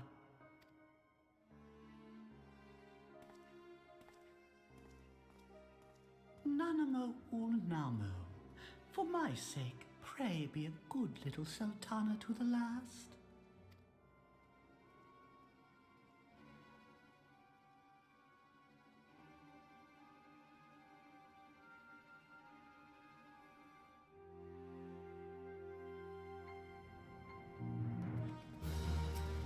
And there we go.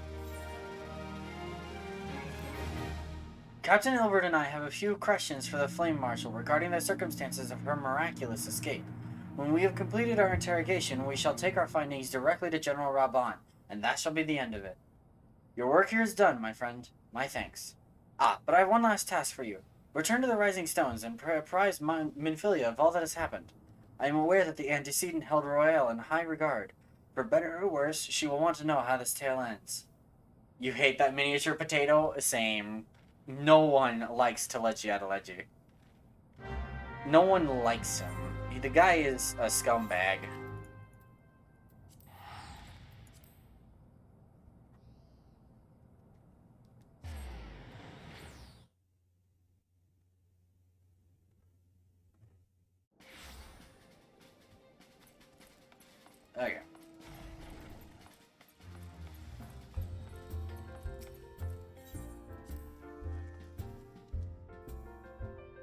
My lip and teeth hurt.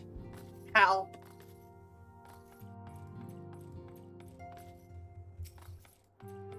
I'll take my pain meds after stream.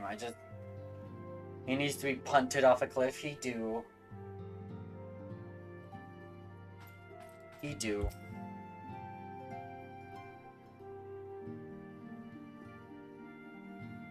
Welcome back, my friend. I have already received word from Alfino. To think that Flame Marshal Huayu was the Garlean agent. Huayu? I know not what to say. What? Why?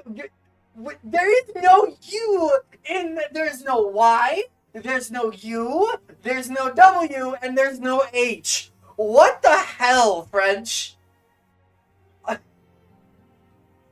Why? That's how you pronounce that. What? What? I'm sorry. I'm sorry, guys. My brain just broke. Together with Robon, Aline lent us much needed aid at the time of our order's founding. She was particularly passionate about the need to tackle the primal threat. When we discussed the subject, her eyes fairly shone with determination. Whatever else she may have been, I choose to believe that it was her true self with whom I spoke then. But now is not the time to dwell on such matters. I have an important announcement to make regarding our effort to defeat the Asians. We shall begin as soon as everyone is assembled.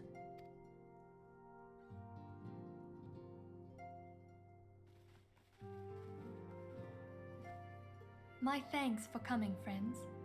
Moonbreeder, the floor is yours. Now, I'm sure you're all familiar with white aurosite, the miraculous material that'll allow us to capture Asian souls. Hi, Maria. Hello there. Hi. Maria Raid. Hi, I was not expecting that. Let me give you a shout out really quick. Greenie, Beanie, 96. You're playing Dragon Ball Xenoverse? Nice. Welcome, Raiders. If you don't know me, my name is Milo Moro. I am resident cat bard, and I play games and music here on the Milo Moro show. And thank you all for joining me. I hope y'all had a wonderful time over on Maria's stream, because she's awesome. And yeah, thank you for the raid, Maria. I appreciate. I will probably not be saying a whole lot because this is a voiced cutscene for right now. But after the cutscene is done, I will chat all to your heart's content. Actually, honestly, I could probably chat between text boxes, but whatever. Wait, no, hold on. I forgot to click back in the window. Back at Snowcloak, we verified its ability to absorb vast amounts of ether. Alas, it leaves something to be desired in the area of stability. The stone can only store ether for a short while before expelling its contents. In addition to aurosite's inherent limitations, we must needs be wary of our enemy's strength. Our foe draweth upon an infinite wellspring of power. Even should we succeed in entrapping him, the stone will not long contain his wrath. Meaning that, if we want to kill the swine, we'll have to be quick about it. 'Tis our belief that an Asian soul may be permanently undone, if smitten by a sufficiently concentrated burst of pure ether. The only trouble is, we can't say for sure how concentrated the burst needs to be. Without knowing how much ether an Asian soul is composed of, we're basically guessing. Our sole clue lieth in thy struggle with La Hebrea. During that encounter, Heidelin bid you forge what she called a Blade of Light, a weapon which took the form of a luminous stream of energy. Based on your description, we believe the blade with which you vanquished your foe was composed of ether. Admittedly, your victory proved ephemeral, as La Hebrea was able to use a crystal of darkness to flee into the space that lies between our world and the void. The fact remains, however, that Hydaelyn placed the means to destroy the Ascians in your hands. Be that as it may, it would be unwise to assume that she will do the same when we next encounter such a foe. Quite so, my lady. We must needs find the means to forge our own blade of ether, one to equal that which Hydaelyn did benevolently bestow upon her champion. That is all well and good, but it seems to me that producing such a blade will require a prodigious quantity of ether. Whence will it come, pray tell? Oh, what if we had 2 pieces of white orosite? One to trap the Ascian, and the other to store the ether for the blade. Oh, nice try. But it's as I said, the stone won't hold ether for any length of time. We'd still need to collect the stuff there and then, sorry to say. And therein lies the rub. Finding a way to create the blade whenever and wherever we choose. 'Twould seem more research is in order. I'm going to linger a while, perform a few more tests on the orosite. And I could do with some help. Urianger, why don't you lend me a hand? Mine apologies, but I am required at the Waking Sands. You remember simping for her? That's fair. That is, honestly, that's fair. Lady Minfilia hath given me sole charge of the premises. 'Twould be unseemly to leave them unattended. Sole charge, you say? So you're basically alone there, then? Well, that settles it. I'll just have to come to you.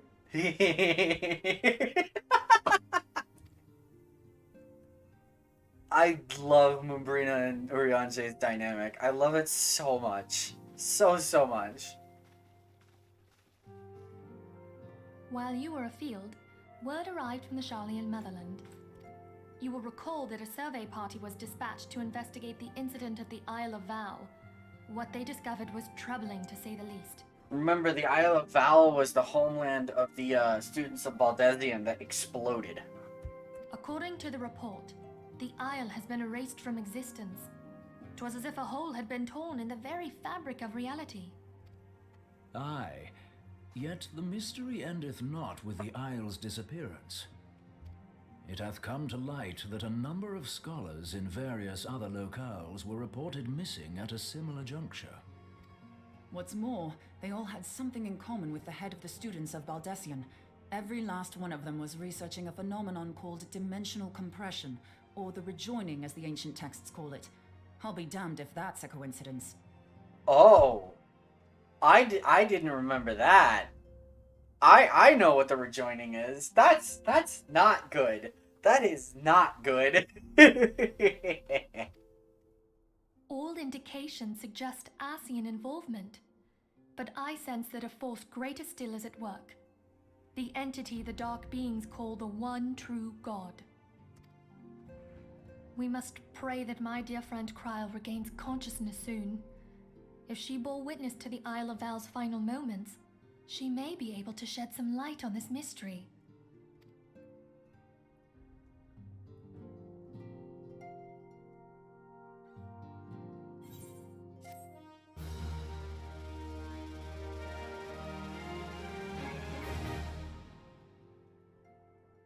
And that's the end of this patch, but we still got more to go.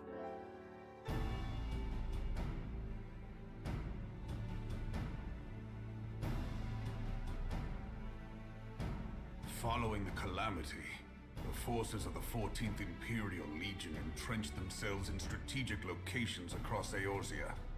So swiftly did they accomplish this, it was suspected that they had received help. To think that it came from Huayu, my right hand. There is more. We have reason to believe that Huayu didn't deal exclusively with the 14th. She also answered to a higher authority in Garlemald. But this higher authority could not have been the Emperor. By consenting to the media project, Solus Zos Galvus showed himself to be more concerned about preventing the spread of primal influence than claiming Eorzea for the Empire. He would happily have seen the lot reduced to ash. We believe a number of high-ranking figures within the royal household were against the decision, but that they knew better than to oppose the Emperor openly. Of course, this didn't prevent them from making clandestine provisions, in which Huayu played a part. Alas, these provisions did not prevent Dalamud from falling, and the ensuing chaos changed the face of the realm forever.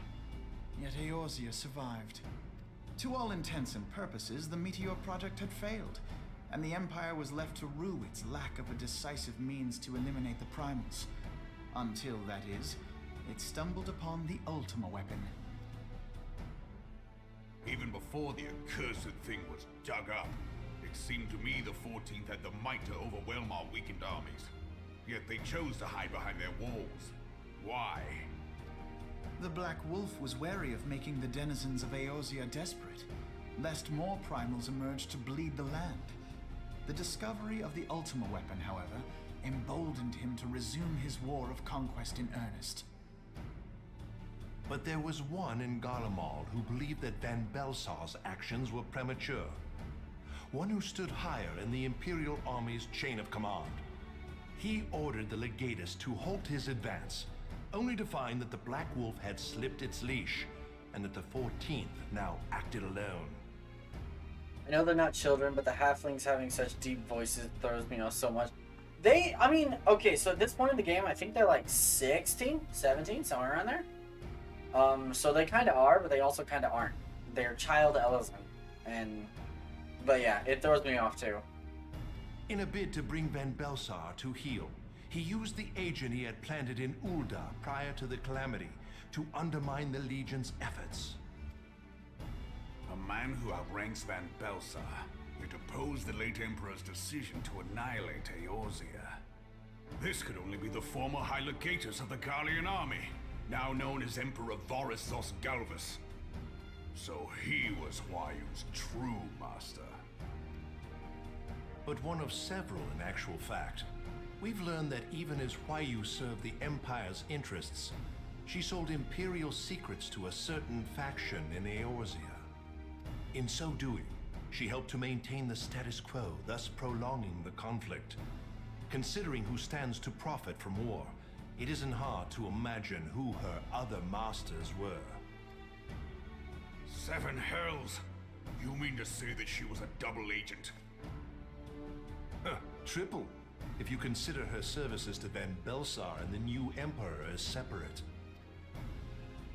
As neatly as these pieces seem to fit, one aspect of the puzzle remains unclear to me. By whose will was the Marshal feeding intelligence to the heretics? And try as I might, I fail to see how aiding their cause would profit either her Imperial or monetarist masters. Could it be that another hand is at work here? If so, Huayu must be made to reveal whose it is.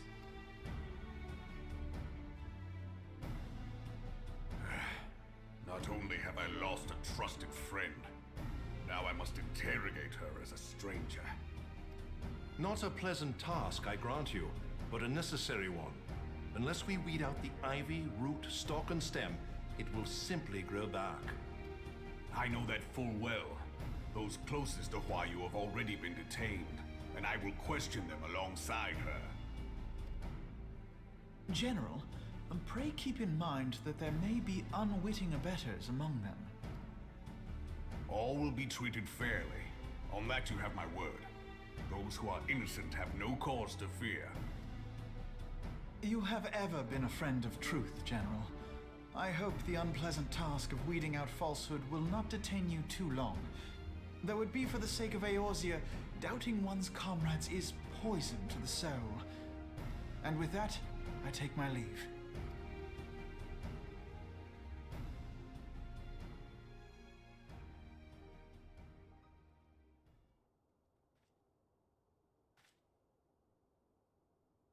All these years, I've been made to dance to their tune. How could you, Huayu? How could you side with them? Those cankers who take from this land and give naught in return, who use their power to disempower and grow fat while the people starve. I know you can hear me, monetarist scum, Your crimes will not go unpunished! One day I will purge this land of your sickness! Before the eyes of the 12, I swear it!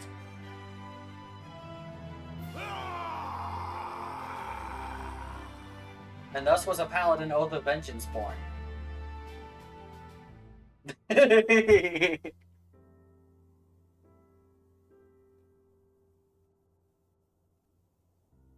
shall have no further need of you this day. Your Grace.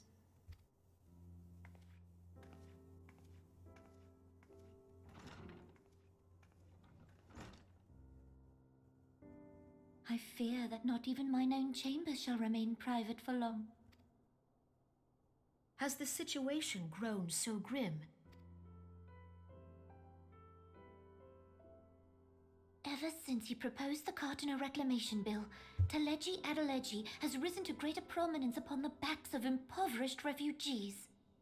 Too young for what happens? Yeah. The monetarists were ever united in their pursuit of profit, but the man's actions have torn a rift in their ranks. They snap at each other as rabid dogs. Yet now is not the time to be bickering among ourselves.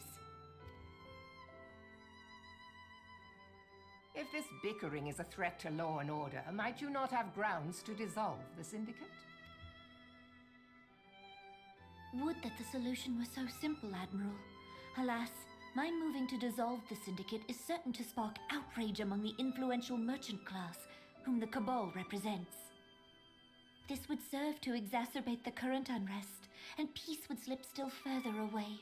Be they rich or poor, natives or refugees, all who reside in Ul'dah have a right to pursue happiness.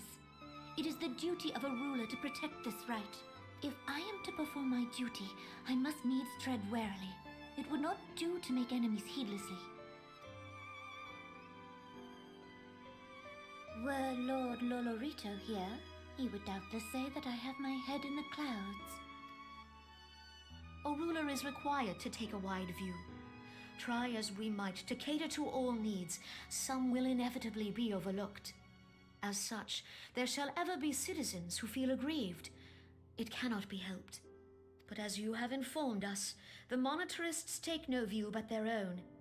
They hunger for power while the masses starve. In the absence of a common cause, it seems beyond any one individual to make Ul'dah whole. And the presence of a Garlean agent within the Immortal Flames only makes matters worse. Even accounting for Uldah's historic reliance upon mercenaries, such a grievous breach of security is unprecedented. I fear this business will provide the monetarists with a rod to beat Rauban.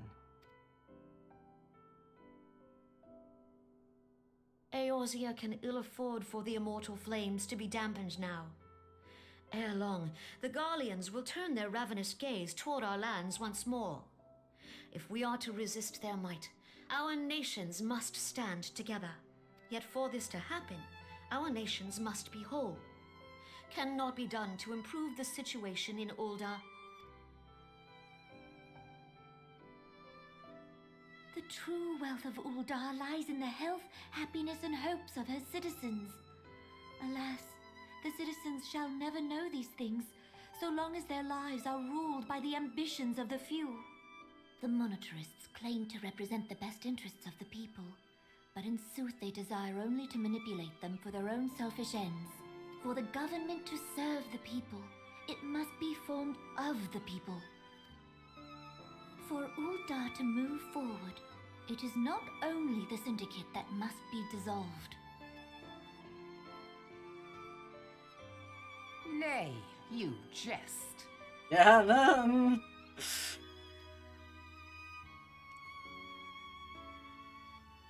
My friends, it was for no other reason than to make known to you mine intent that I requested your presence here. When I make my declaration to the people, chaos shall inevitably ensue. As the last monarch in the line of Ul, I make unto you this request. Help Rauban to preserve order and protect the people. Forsake them, and you forsake yourselves. For a strong Eorzea will ever have need of a strong Ul'dah. the bravery that requires. Your Grace, are you certain of this? There is no other way.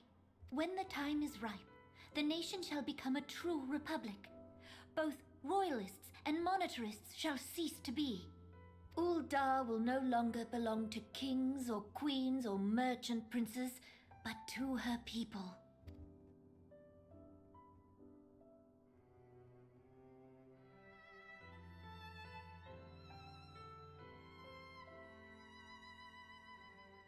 Roban, forgive me for casting aside all that you have toiled for in my name.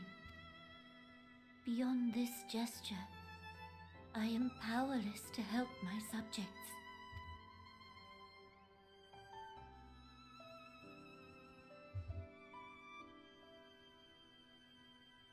If you didn't catch it, she wants to dissolve the sultanate as well.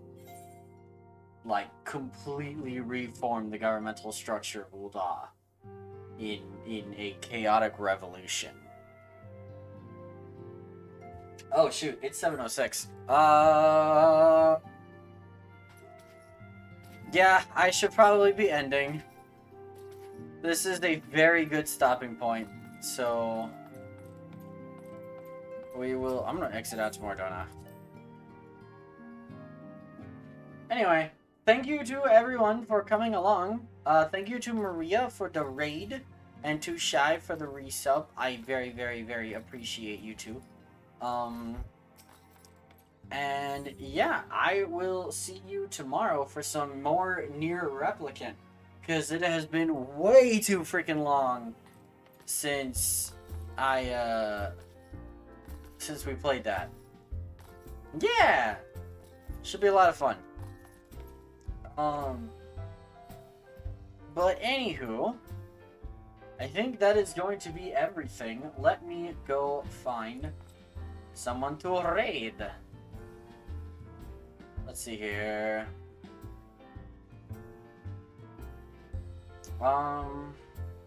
Ooh, I know exactly who we're raiding.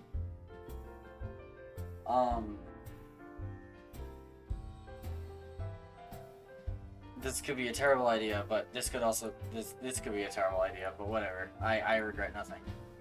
Anyway, thank you to everyone for coming along. I do appreciate you guys all showing up and stuff. And I will see you all tomorrow. We are going to raid the adorable Voido. Hold on 1 second. Let me type that in. Darko Voido. Hold on, let me make sure my ad is playing. There we go. Cool. There we go. And yeah, everybody telling me he's adorable. Yep. And I will see you guys tomorrow, and you guys be sure to have a very nice evening. Make sure to get food and rest and all that stuff, all that good stuff. And I will see you guys later. Bye-bye!